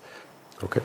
Fair enough. I also want to make sure that the bid's not tarnished in any way, so I understand why we don't put the plans out for public review. If someone wants to bid on it and they have a chance to read it and all this other stuff, there's potentially some way that somebody could feel like someone had an edge. And so that's the purpose of not putting it out there and us to review in the clerk of the board's office. And so my intention wasn't to call that specific concept out. It was just to make sure we had an overview and a discussion about it. So I just wanted to highlight that. And I appreciate you pulling this item. This has definitely been something we have been showing support for to get accomplished, so that Lucerne Harbor can have the experience that everyone should have at Lucerne Harbor.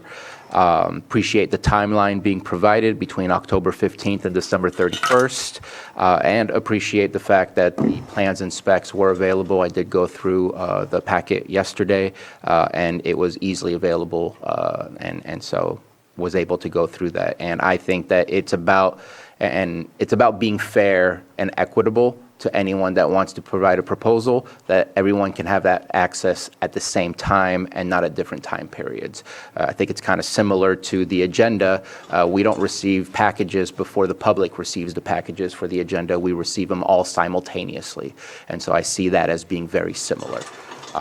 And so appreciate the conversation we had about the packet, and I am excited to move this forward, especially excited for Vice Chair Crandall, because I know this has been long coming, and there's been a process, and appreciate going through the process. If there's no further, Supervisor Green? Thank you. I appreciate your confidence in the process. My discomfort or disagreement with that process will be reflected in my vote today, but I'm very supportive of this project.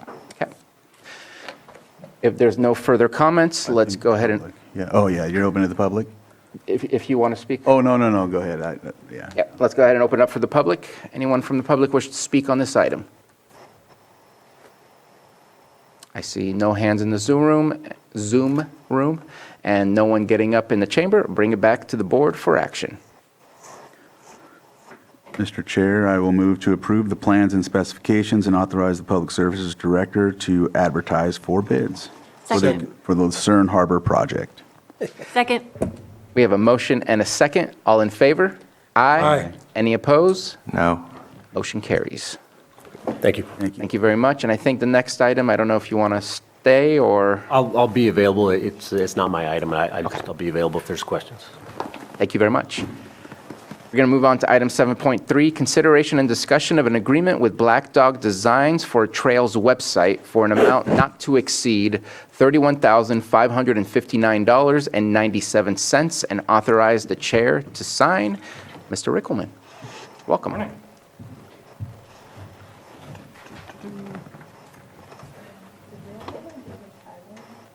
What was that? No, I don't. Not yet.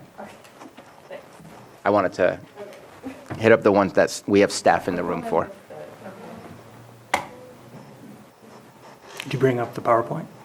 Is there a PowerPoint? No problem. Hold on. The lights are flashing. So. Oh, is it already on here? Just It's on the grab the USB. jump drive. Here, can you do that?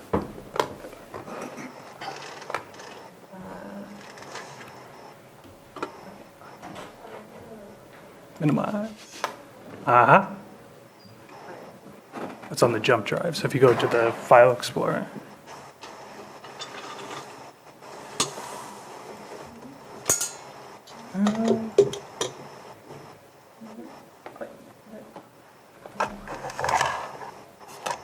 It's not popping up. There it is. There it is. Thank you.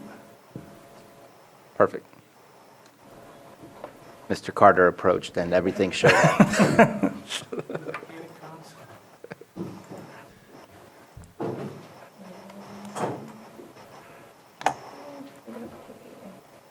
Perfect. Good morning, Board. Ben Rickelman, Deputy County Administrative Officer. I'm here with the Trails website project. So I'm sure as many of you are aware, there used to be an active Trails website associated with the county Canocti Trails system.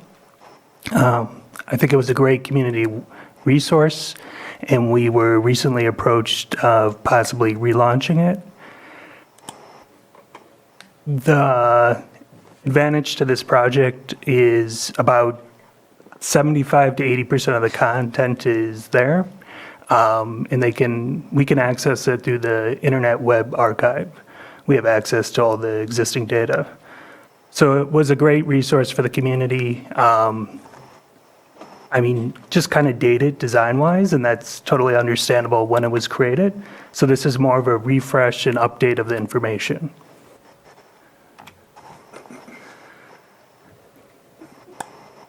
With using kind of the marketing direction we're going with the economic development website, our contractor for that, Black Dog Designs, has experience with Trails website and land conservation organizations. I'm gonna move this so I'm not. So they've worked on several projects that would be similar to this. One of these is with a county in upstate New York, and one is with a land conservancy.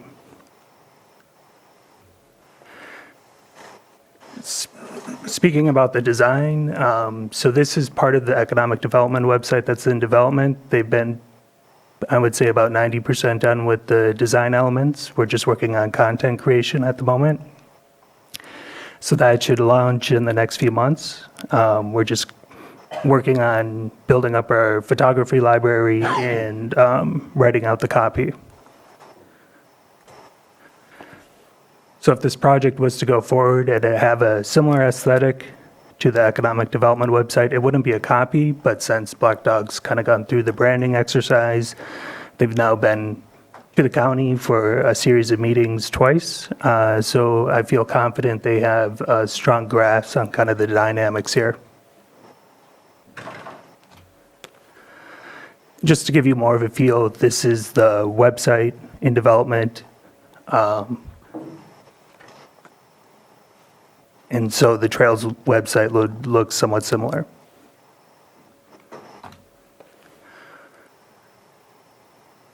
So as I mentioned before, a lot of the content is already there. There would be updates to kind of what's happened. We would also, a new feature would be, I think it's important, is public lands description. One thing I noticed when moving to Lake County was just the myriad organizations that have public land here. And so it can be a little confusing for visitors. And also speaking, why is this economic development project? So when the trail website was active, Google Analytics showed it was about 25% Lake County residents that utilized it, and then 75% out of market. It was about 85% California residents. So I think it would be a strong tool for both our hospitality industry, and that would be kind of the direct industry relation, but also just as a talent recruitment and retention tool. So a lot of times recruiting to Lake County can be a challenge, and to have these upfront resources to really showcase the assets of the area, I think would be powerful. And it's also how we're thinking of designing it. There will be periodic updates, but it's going to be designed in a way where it's going to be, I would say, kind of a semi-annual update besides the events section.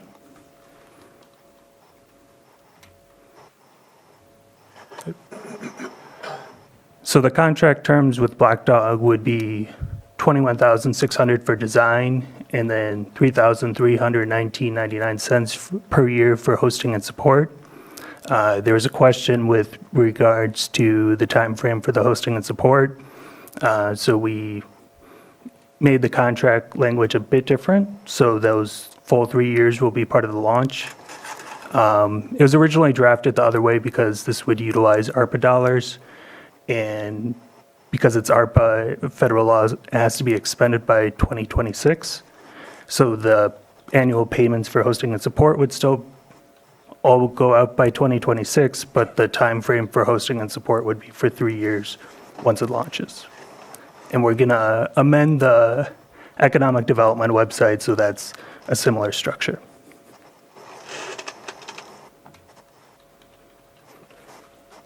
That's all I have at the moment. Happy to take questions. Thank you for your presentation. Any comments, questions? Supervisor Green? Yeah, thank you. If I understand this right, this is a relaunch, and you have a bunch of content from the prior site? Correct. Okay. And this is a 3-year contract, so I'm sure it's anticipated the site would extend beyond that 3 years.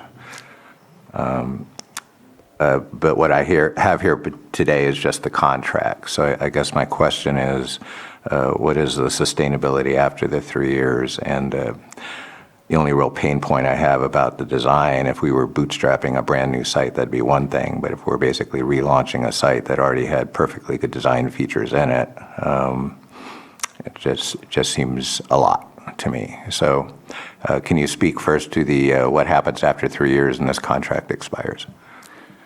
Yeah, I think just we wanted to be careful and prudent with our contract lengths. So we did an initial 3-year time frame, but the idea would be to extend it.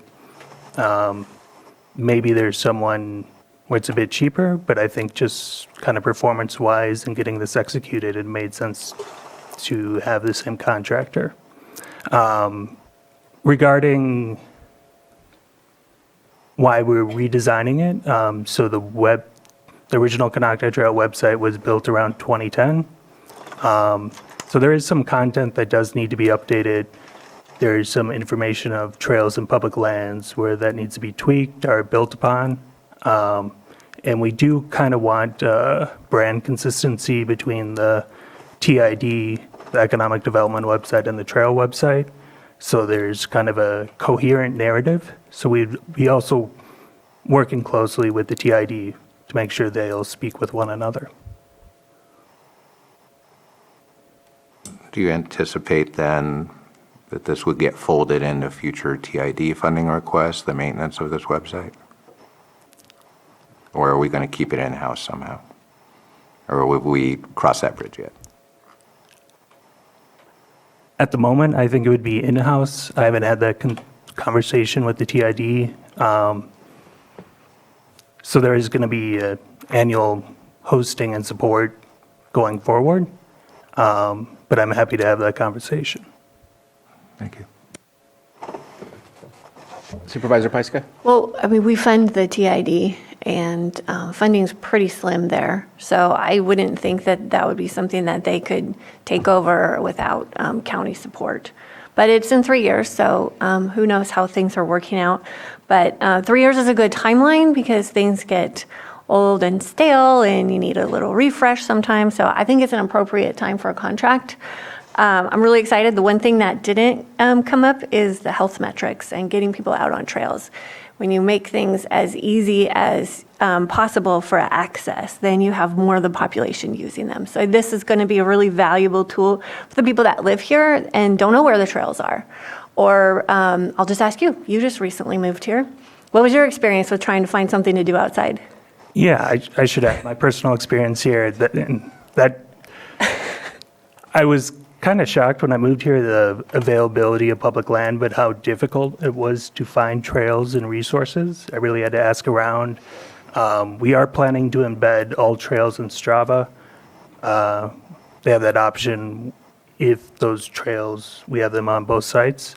But I think it would be a great resource there, and especially with Clear Lake and the water trails and the access points, there isn't really any easily accessible resource at the moment. And when a lot of people, I think, kind of do that 2-day vacation in Lake County, how do they find out about that if they're not familiar? And so that can drive repeat visits and good word of mouth. Yeah. Well, one thing I find a lot is people relocate here from another area, and they're thinking they're moving to this great place that has all these outside or outdoor resources, and then they find that they, like, how do you access anything? Just like your experience, like it's frustrating. Yeah, especially with so much of the public land being BLM and even national forests. It's not like national park land. It's not easily sketched out. And I mean, there's some advantage to that. It's more remote, it's less crowded, and that's appealing to a certain population. But at the same time, we want to provide access and instructions, and even like, so I've lived here a little over a year, and I do certain things outdoors, and I talk to people who have grown up here their whole life, and they aren't cognizant of these different opportunities, especially with kayak and boating, but even hiking and running. Yeah. I mean, that's my experience. I know every trail around me, but if I leave my community, have no idea where to go. So I think it's an important resource. And thanks for bringing it to us. I think that partnering with the CTAs, once this is launched, is going to be another valuable resource because we have those folks out there interfacing with visitors all the time. So it would be a really great resource to kind of push out to that group as well. Yes, we plan to partner with the CTAs and also private businesses that not just kind of directly in hospitality, but ones that kind of interact with this sector and then just kind of interact with tourists and certain points with residents also. Yeah. And then obviously can't wait for the All Trails in Strava, because when you've got your Strava network, people looking at where you're going, that draws people to trails. Because it didn't Strava, it didn't happen. Vice Chair Crandall? Yeah, so I just wanted to highlight that there is a heightening interest for these trails on the North Shore. I have some constituents reaching out to me about this, just sending me different websites from outside of the area. With the Berryessa Snow Mountain extension, there will be a lot of folks that will be attracted to this because now there's an entryway when you come through Highway 20. So now they can take what used to be as the Walker Ridge, which is now Condor Ridge or Mulugloyak. There's access to these things. There's always interest when it comes to what you can do recreational. That was one of the biggest drives for that extension. Another aspect is RCRC's consistently had presenters that talk about the mountain bikes and the trails and all of those things. So, the current website's outdated. Let's get it fixed and we can add to it, get updated and we can add to it, and hopefully we can I'm working with some folks on the North Shore so that we can have those as well, which is a deterrent of blight. Mm-hmm. We have so much dumping in the hills in Lucerne. With something like this in place, you have more eyes on what's going on, and it can deter that type of activity. Not to mention that our Colusa County neighbors would like to connect Colusa County to Lake County so folks can actually ride to different counties here and there, as they do with the Cowbell Enduro with the actual I don't even know what they're called, but they're the motorbikes or whatever. So I'm in support of this as well. I'd just like to quickly add that there's a lot of challenges with rural economic development. You're kind of fighting a lot of forces. But one advantage we do have is our natural setting and natural beauty. So it's really important to leverage that for both people here and to drive investment and interest. And just to add to that, in Plumas in Lassen County, there was a town that was highly affected by COVID, and because of the work that they did on this, they're now thriving. They have an actual track that everybody comes to once a year, and it's a real economic development boom for them. So, Any further comments or questions? So I appreciate this. Anything that draws people into our community, anything that engages those already in our community to really see why you want to remain here and all the activities that you can engage with, I think those are all positive things. As far as resurrecting and doing a new website, technology moves forward really fast. I don't know that the previous website was designed for cell phone use. That's a huge factor in any kind of website these days. You have to be mobile friendly as well as desktop friendly. It's not just, technology is moving fast. We have to move on. What worked before is not necessarily what's anticipated from the end user today. And I think you wanted to mention something. Yeah, so in the Black Dog contract, there is, and they have experience with this, is designing mobile versions. So it won't just be a replica of the desktop version. It'll be designed specifically to interact well on a cell phone. Yeah, and I know we went through that exercise with the revamping of the county website to ensure it wasn't looking good when we first looked at it on mobile devices, and we got it tweaked and changed to make sure that it did represent the imagery that we wanted people to see when they logged into our website through a mobile device. So I think that the redesign, the cost of that is worth it because we want people to have that positive experience. I don't know how all you guys go through the internet, but if I have a negative experience on a website, I don't even want to shop there. I don't want to spend any time there. I don't want to engage. We need to make sure that it's what people expect of any professional website that's out there when they engage with us. I will say that we have created a whole lot of new websites in the recent past. That is one of my worries. I'm not going to say no today, but maybe in the future, ensuring that we are, that there's an easy place on our main website to be able to reach out to all of those sub-websites so we can connect people to those trail websites, economic development websites, and so on, our newsletter website, and so on and so forth. Having so many different websites when we really want to highlight one means we're not highlighting enough of one. And so that's just my thought process. Maybe it's not the correct thought process.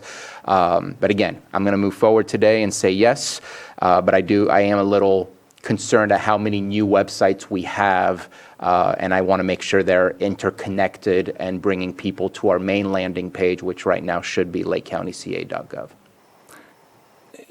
Yeah, I totally get that concern. So there's going to be a lot of thought put into how these connect and advertise to one another. So there's, if someone's kind of unfamiliar with this universe of websites, they will have easy navigation.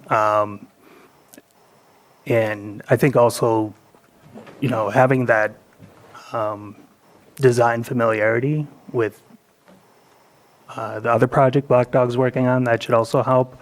But also working closely with the county IT department to show how we can highlight this. And so there's a lot of kind of cross-direction going on.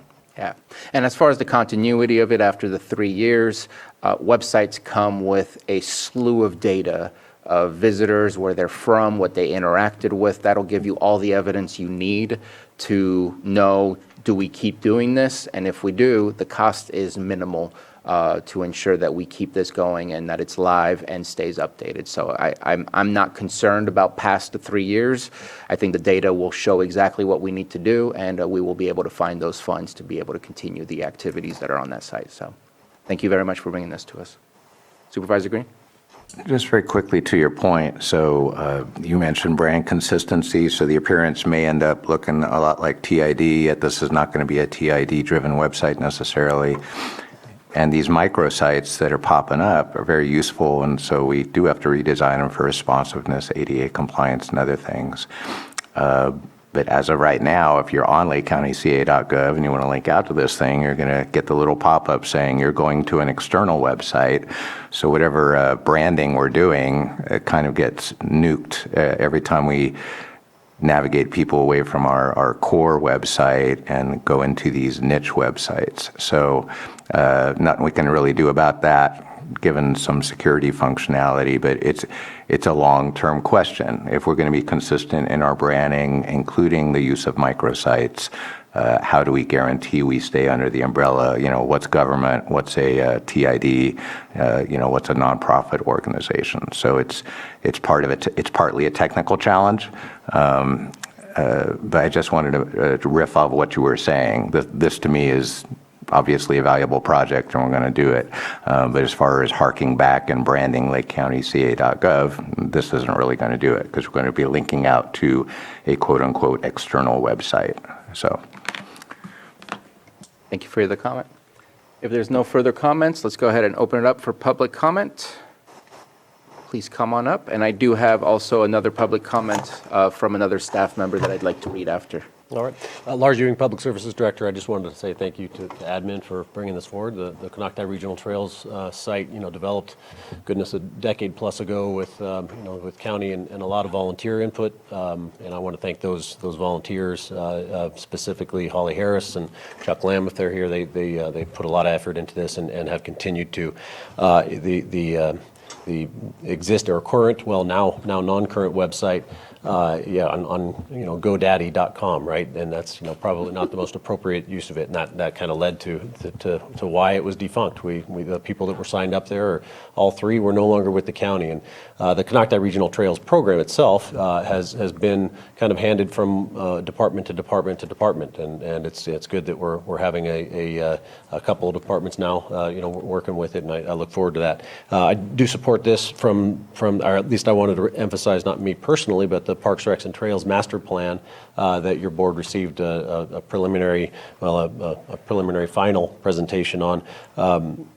Updated information was a big recommendation in that master plan, providing that information to the public. It is not a surprise that the absence of information is here, and a lot of it is that the properties are not on county land. They're not just county parks. They're not trails on county parks. They're trails that are envisioned in this plan that cross over private land, and public land that has all sorts of colors on it. So it is a recommendation in the master plan to update not just websites, apps. We talked about Strava. We talked about All Trails. I want to also add another one to your to the back of your mind, and that is Outer Spatial. Outer Spatial as a standalone app is now the state parks official app. So you go. It's more about locations than it is trails per se. So it's what can I do in this park? What can I do in this area? So it's just another method. Websites I think are going away, and apps are becoming the way that people get the information. So we need to emphasize that. Last piece that I'll just say thank you and really emphasize the Parks, Recs, and Trails recommendation, the master plan recommendation, is marketing, outreach, and economic development coordination and collaboration. And so with Ben on board now with admin, it provides another layer of ability to market parks, to market recreation, to market trails. So I think it's a great opportunity to do that, and this is probably the starting point for that. So thank you. Thank you, Director Ewing. I just want to add something, Lars. Thanks for bringing up apps. I was considering it too, because we have so many areas in the county we don't have connectivity. And so that's why you need an app. But that's not today's discussion. That is another time. Right. But it is important to be able to know where you are when you're out of range. So we might be able to do something where you can download guides. Oh, good. I was going to ask about that. Yeah, so you could download a static document from the website and have it on your phone and bring it up. Perfect. That's probably the path forward with this contract. And app development is probably above and beyond this contract, but it might be something in the future. Yeah, thanks. I was going to ask about the downloading capability too. Perfect. And I appreciate the conversation touching on apps. I may be speaking out of turn. I'm not getting any younger, but our youth are absolutely utilizing apps a whole lot more than they ever use websites. And so making sure that we're making that accessible to all generations to get out there on our trails, we want to make sure to get that access. Yeah, I mean, at least from personal experience, it's almost kind of like a funnel. So you start on the website if you're unfamiliar with the area, you kind of do some scouting, some areas you'd be interested on, and then you go to the app for the specific, so you have the trail, you can do the tracking. So having that link with the embeds with AllTrail and Strava, I think that should work well. Yeah. And then you can compete with people, get king of the mountain. We're getting competitive here. I believe we have another public comment. Hi, Elaine Brown. It's a beautiful website. I liked it. And I know with branding, one of the words that which means a lot to me, it said cleanest air, and branding, that's so important. So I just would address the board and just ask if you could possibly protect the air of this area, because I know as an educator, parents will move to this area just because of the clean air for their children that have asthma or breathing difficulties. And I know I come often over the hill from Santa Rosa area, and there'll be a haze here that I don't know where it's coming from. But I know last year I addressed this board in going up to Lake Pillsbury, and there was mounds of logs that were wrapped with visqueen being burned. And if there's some way you can work with the other counties to protect that branding of the cleanest air, because that's something in California that a lot of people cherish, including myself. So thank you. Thank you for your comment. And I do not see any hands in Zoom. I'm going to read a letter here. This is from Angela DePalma Dow, who was not able to be here. She is in support of the agreement with Black Dog Designs to maintain a trails website for Lake County, including the water trails. Currently, the ConoctiTrails.com website was allowed to expire along with all the online resources for the wonderful set of water trails that are publicly accessible by quiet water users throughout Clear Lake and other Lake County water bodies. I have supported with Brian Fisher and Holly Harris over the last couple years to get some of the water trails back online at the LakeCounty.com website as blog posts. Clear Lake is recognized as the jewel of Lake County. However, someone coming to visit the lake with a desire to kayak or canoe has very little to no online resources available to plan a trip or schedule a stay. This makes it difficult for Lake County to utilize Clear Lake as a visitor's destination and to have something tangible like a link to be able to share with those visitors and to distribute to market our county. In addition to tourism, a beautiful, well-maintained trails website can be used as a solid recruiting tool. If we want to attract dedicated members of the county and city workforces to move and settle here with their families, we need to highlight the strengths and unique features this county has to offer in an easy format that can be easily found and credible. One of the most significant features of this county is local and easy access to outdoor space and recreation. But right now, that is not clear with the current online presence. Someone would have to visit many different websites, click around a lot, with unconfirmed public-provided info to get a confusing and outdated picture of the outdoor landscapes and recreational wonderlands that are available right here in Lake County. A strong online presence is needed. Much like an effective marketing tool, it has to be built in O&M if we want the beauty of Lake County to shine past our county borders. And thank you for those comments. So I'll close public comment. Let me make sure no hands came up and bring it back to the board for action. I move that we approve the Black Dog Designs for contract for an amount not to exceed $31,559.97 and authorize the chair to sign. Second. We have a motion and a second. All in favor? Aye. Any opposed? Motion carries. Thank you. Thank you very much, Mr. Coleman. Let's go ahead and move on to our behavioral health items, since they've been waiting patiently for us. Consideration of Amendment Number 2 to the agreement between the County of Lake and Vista Pacifica Enterprises, Inc. for adult residential support services and specialty mental health services in the amount of $400,000 for fiscal year 23-24. Director Jones, welcome. Thank you so much. Yes, bringing this contract before your board, just to let you know, it is a placement for people on conservatorship, so our highest acute, also people who may have co-occurring medical needs that need nursing services are served in this facility. We are very much looking, as I've stated before, at bringing our conserved people back in county. And are exploring actively like how we can do that. So hopefully in a couple of years we won't have such high bills regarding housing of our conserved people, but for the time being, they need this kind of care. So, thank you very much for your summary. Any questions or comments? Okay, let's open it up for public. Anyone wish to speak on this item? See none in the chamber, no hands in the Zoom room. I'll bring it back to the board for action. Very quickly, I saw 400 on the title. Am I looking at the wrong amendment? Amendment. Okay, I'm sorry. I misread it. Amendment 2 increases it by 100. My bad. Thank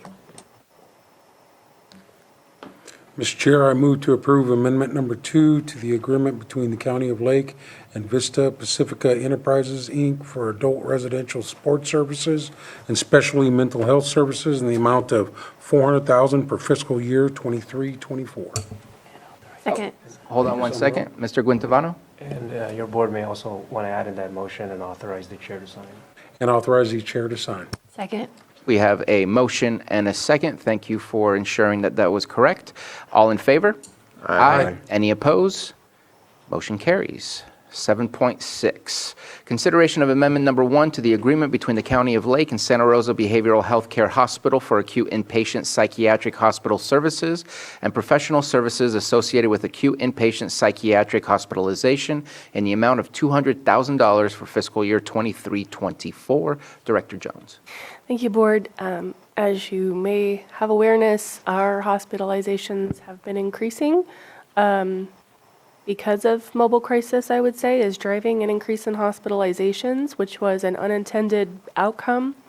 But what it told me was that a lot of our population was underserved and was just not receiving support and services during a crisis. And so now that we've had better penetration into the community and we're getting out there, I think it should stabilize within the next several months, and we should see a true number of our hospitalization demand, and then we can continue to pivot and look at how we can prevent hospitalizations, which is the ultimate goal. But for now, Santa Rosa Behavioral Health is a valued partner. It's nice that they're right in our contiguous county. People don't have to go far, and they seem to provide excellent care.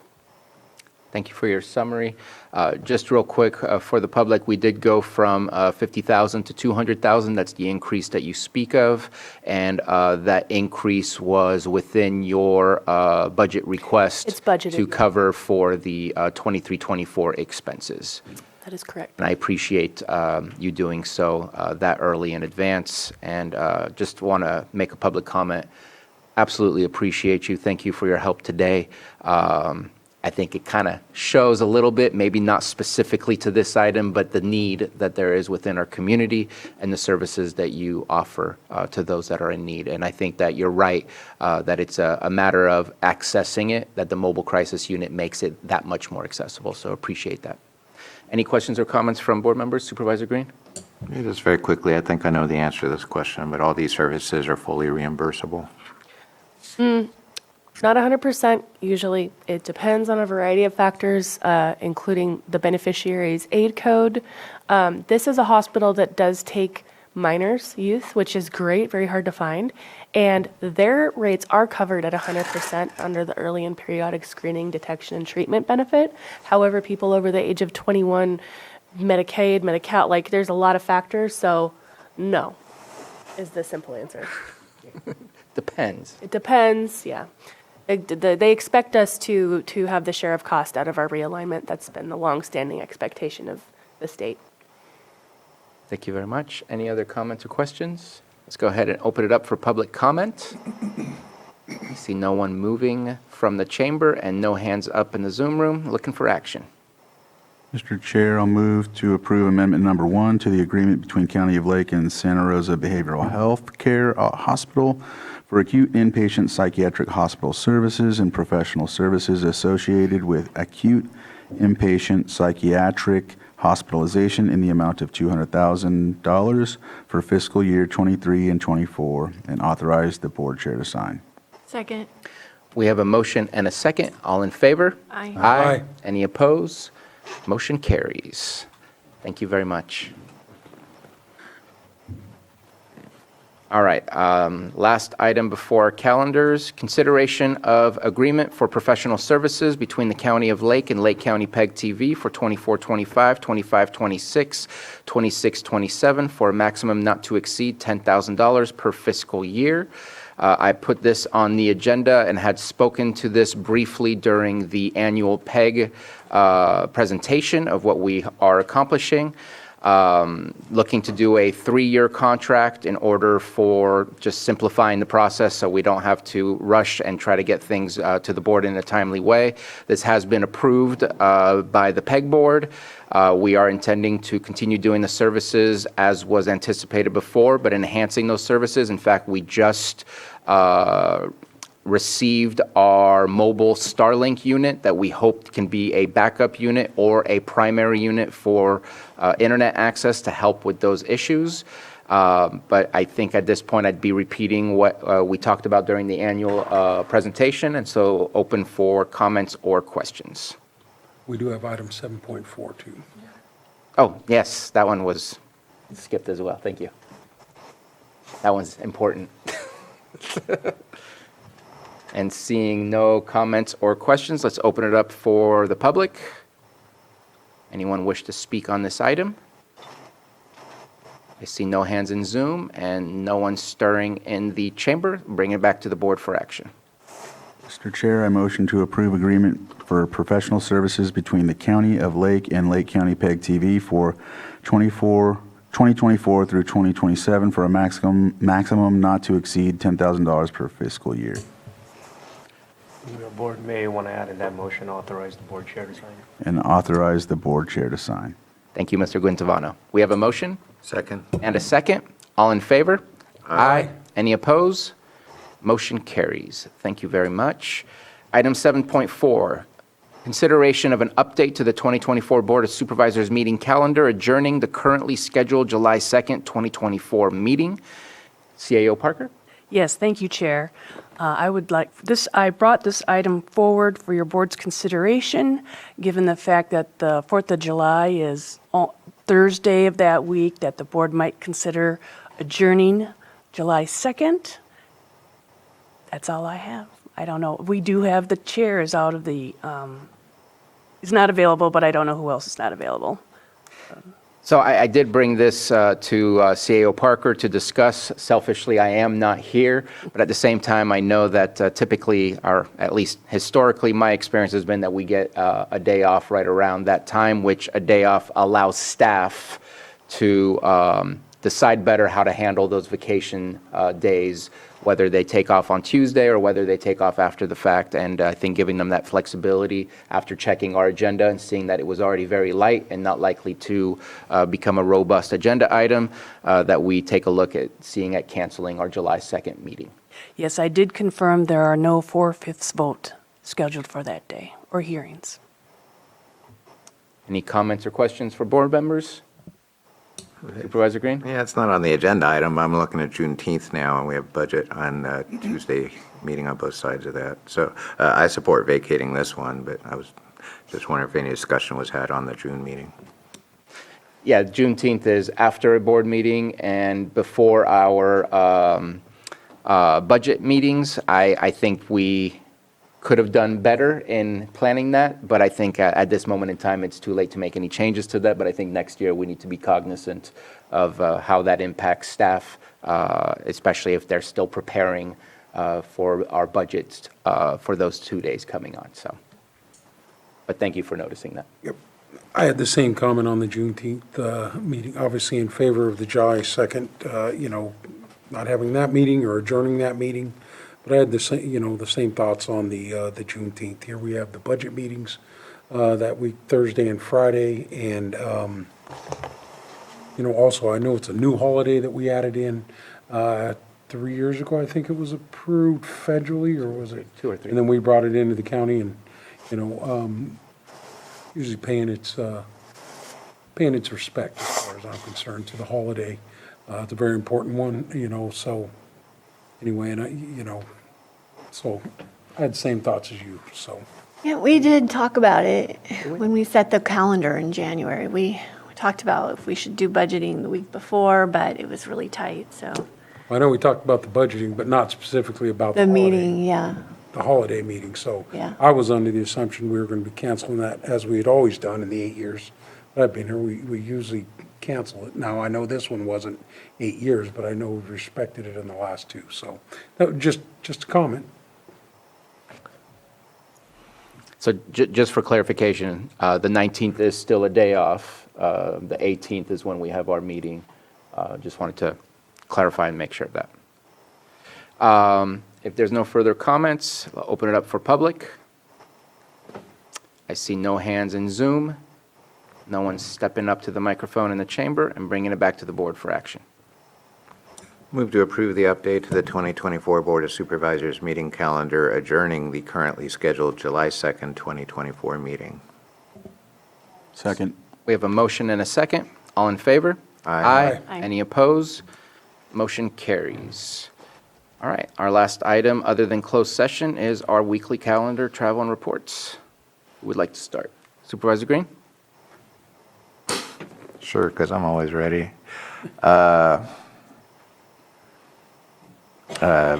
Thursday, Behavioral Health Advisory Board. Also in the morning, there'll be an initial meeting of the Clear Lake State Park Master Plan update. Master Plan updates are a thing this year. So if you're in District 4, District 5, basically anybody who enjoys Clear Lake State Park, they are going through their own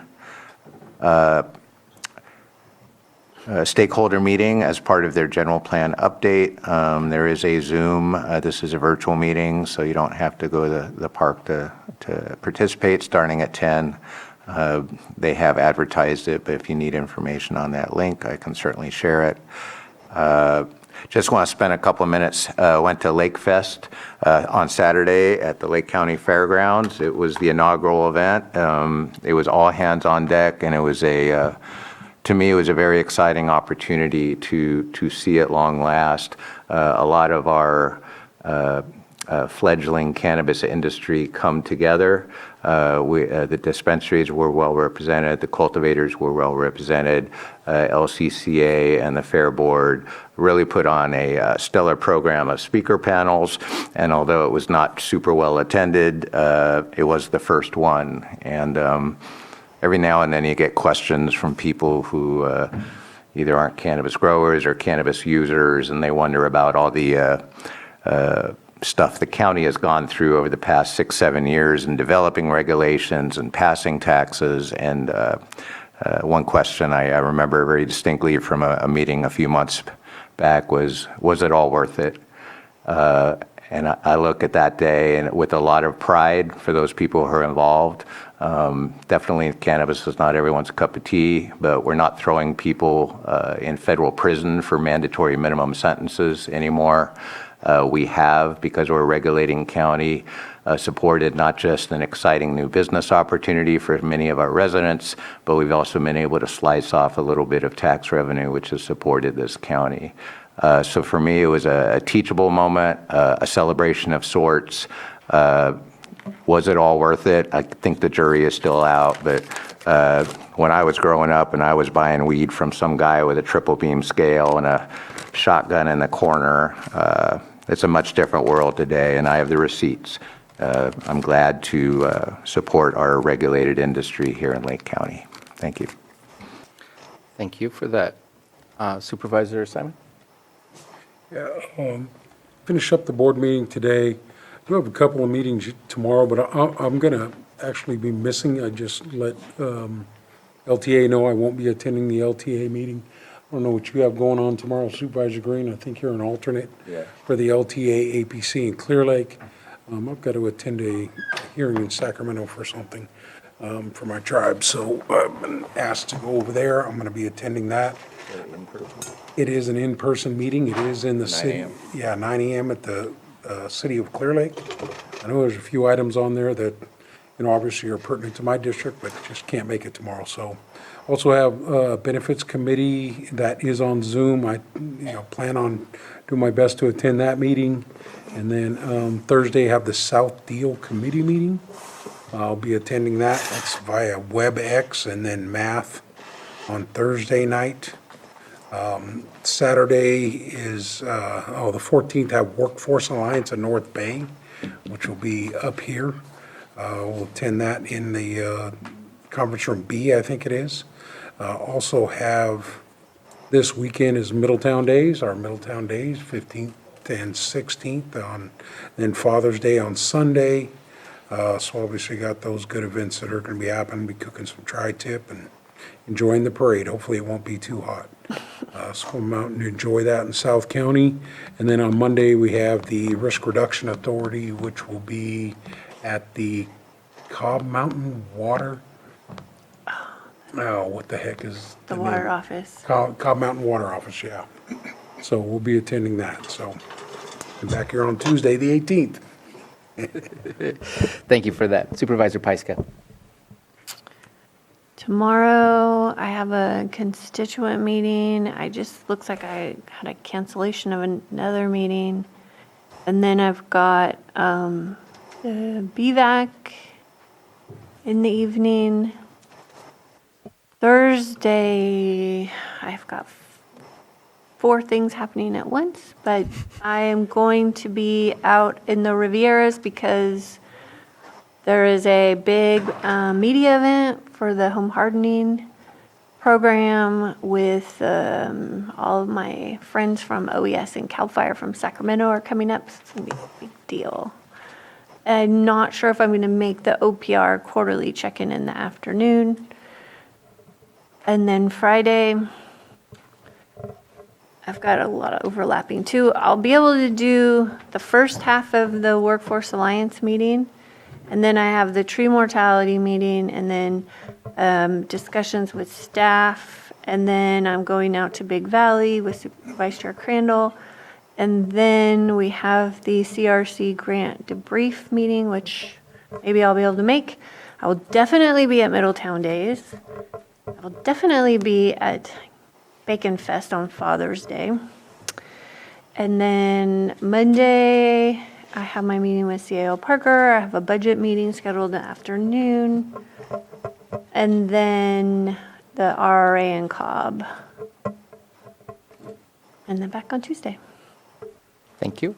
Vice Chair Crandall. So I'll start out with last week, some things I was or actually one of the main things I was working on. I met with President of RCRC, Pat Blacklock, at Romy's, of all places. He was coming from Humboldt, and so he's like, hey, we need your help with the budget, SB 156. And so, we kept having issues, as we always do when it comes to phone tag and, driving through specific areas. So I asked him to meet me there. And so when we touched base, we talked about how the budget that was initially it's structured to $750 million as an allocation, but because of the situation right now with the budget, they were looking to at least advocate for $450 million. Apparently, when the budget came out for loan loss reserve in this situation, it wasn't listed.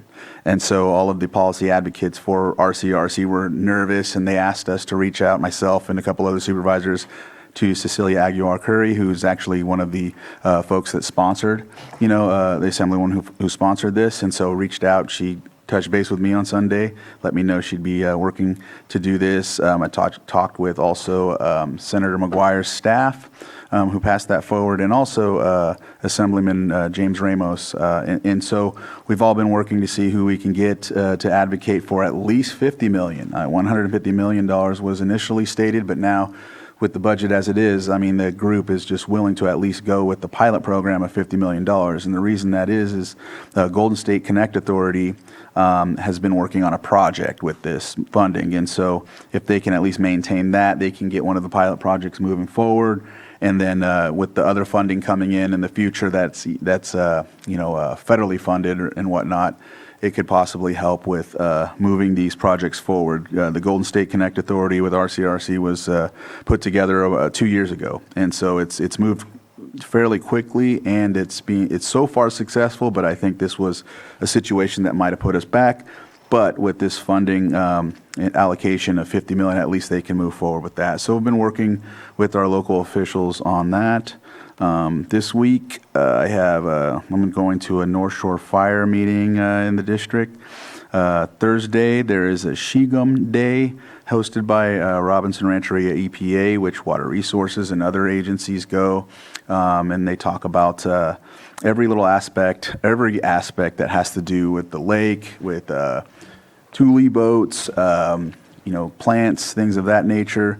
And so it's a family day too, so people actually go on tule boats and they learn about different animals, things like that. So there's all sorts of booths, that they have at this event. And it's on the shoreline of Robinson's property. So if you take Old Lucerne, or I think it's Nice Lucerne Cutoff, there is, you take a right, and it's right there on the Robinson Rancheria shoreline. And so that's where that will be.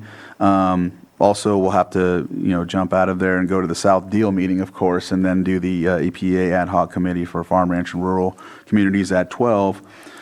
And then I think that day that's when we do the IWPC presentation in Ukiah. So that's for the Potter Valley Project, of course, and the situation with the funding that we received from DWR. Friday, I'll be prepping for Clash Against Trash, which is the second year. I called it Clash Against Trash Part 2.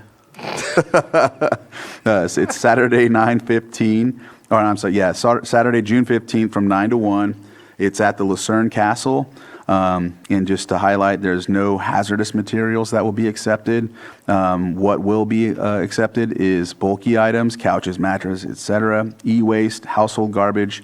Partners included are Lake County Waste Solutions. They helped us with this last year. Of course, County of Lake, and then the Central Region Town Hall will be also working at that as well. And so if there's anyone that wants to come out and, be a part of it and also volunteer, I know that I'll have a trailer so I can go and help folks in the community that can't take their garbage, especially senior citizens and whatnot. So there's a couple other folks that committed last night at the Central Region Town Hall.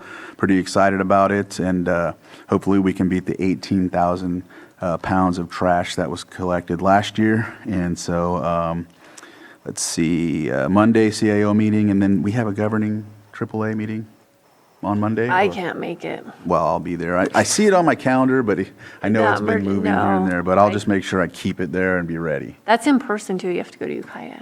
Okay. I told him that I was with with budgets. There was no way. I'll handle it. Thank you. Yeah. A quick question, Vice Chair Carano. Is there any eligibility criteria for the trash drop-off? I know Lakeport Disposal does one here in Lakeport, but they do want to see a city utility bill with that. They didn't last year, and I don't anticipate that this year. I know that there hasn't been any indication that there is. Commonly, it's mainly Lucerne residents that have when I was allowing people to go through, I was basically guiding them. I didn't really see too many folks that weren't from Lucerne. Yeah, maybe that might be something we have to implement from here forward, but we'll see how it goes. Yeah. Well, I'll spare you my trash run. So. Thank you for that. Obviously, you were raised around the 80s with your Part 2. Love it, love it. Just a quick update. The COC is running full bore. Appreciate the board here approving the MOU.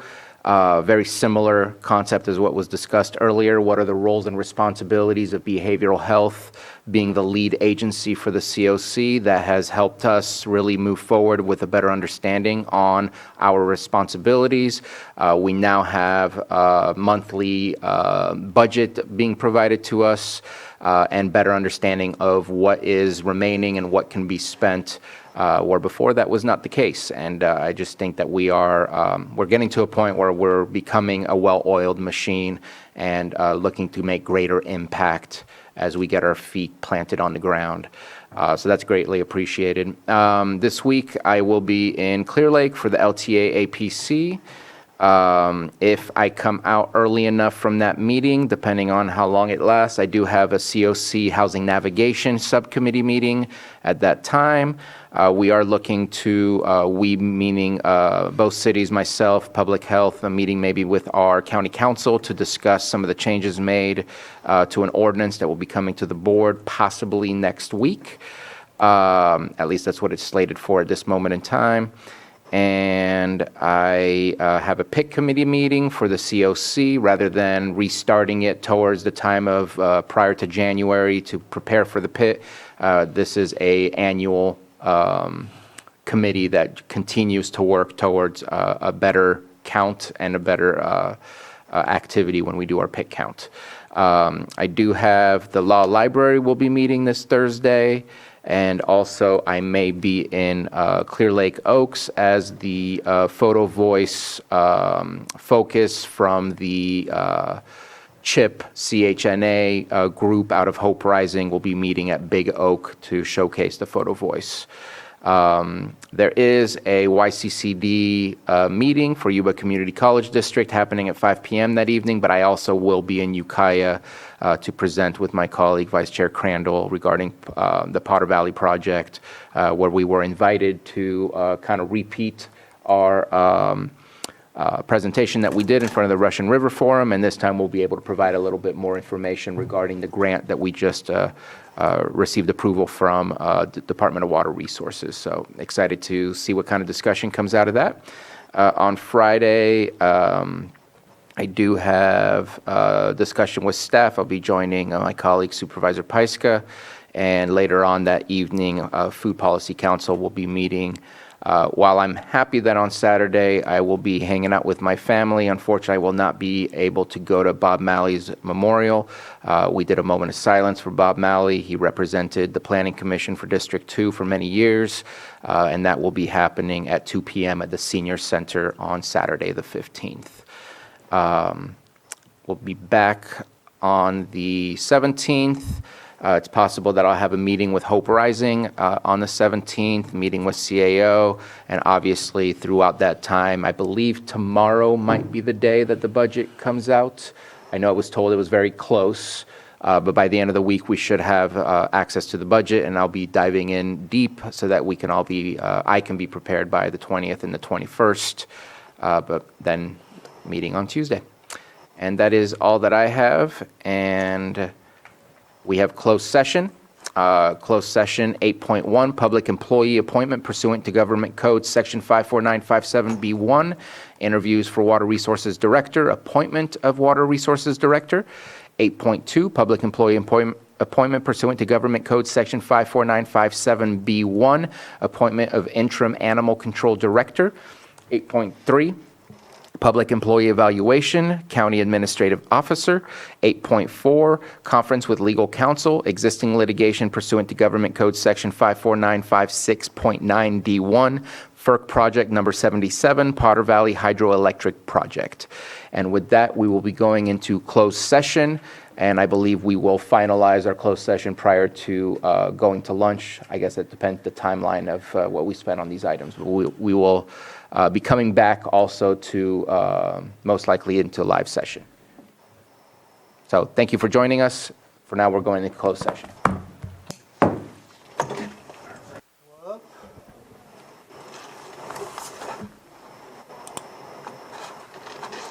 All right, welcome back. We went over 2 items in our closed session, and we're coming back to open session. We do have some action that we would like to take. Let's start with item 8.1. Vice Chair Crandall, any action taken out of closed session? Yes, Mr. Chair. I move to appoint Pawan Upadhyay as Water Resources Director effectively July 1st, 2024 at $144,600 annually. Second. We have a motion and a second. All in favor? Aye. Any opposed? Motion carries. Mr. Chair, I have another motion to appoint Susan Parker as Interim Animal Care and Control Director effective June 11th, 2024 at existing salary.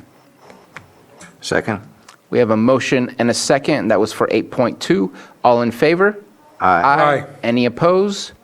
Motion carries. And with that, we will continue our closed session for the remaining items. Thank you.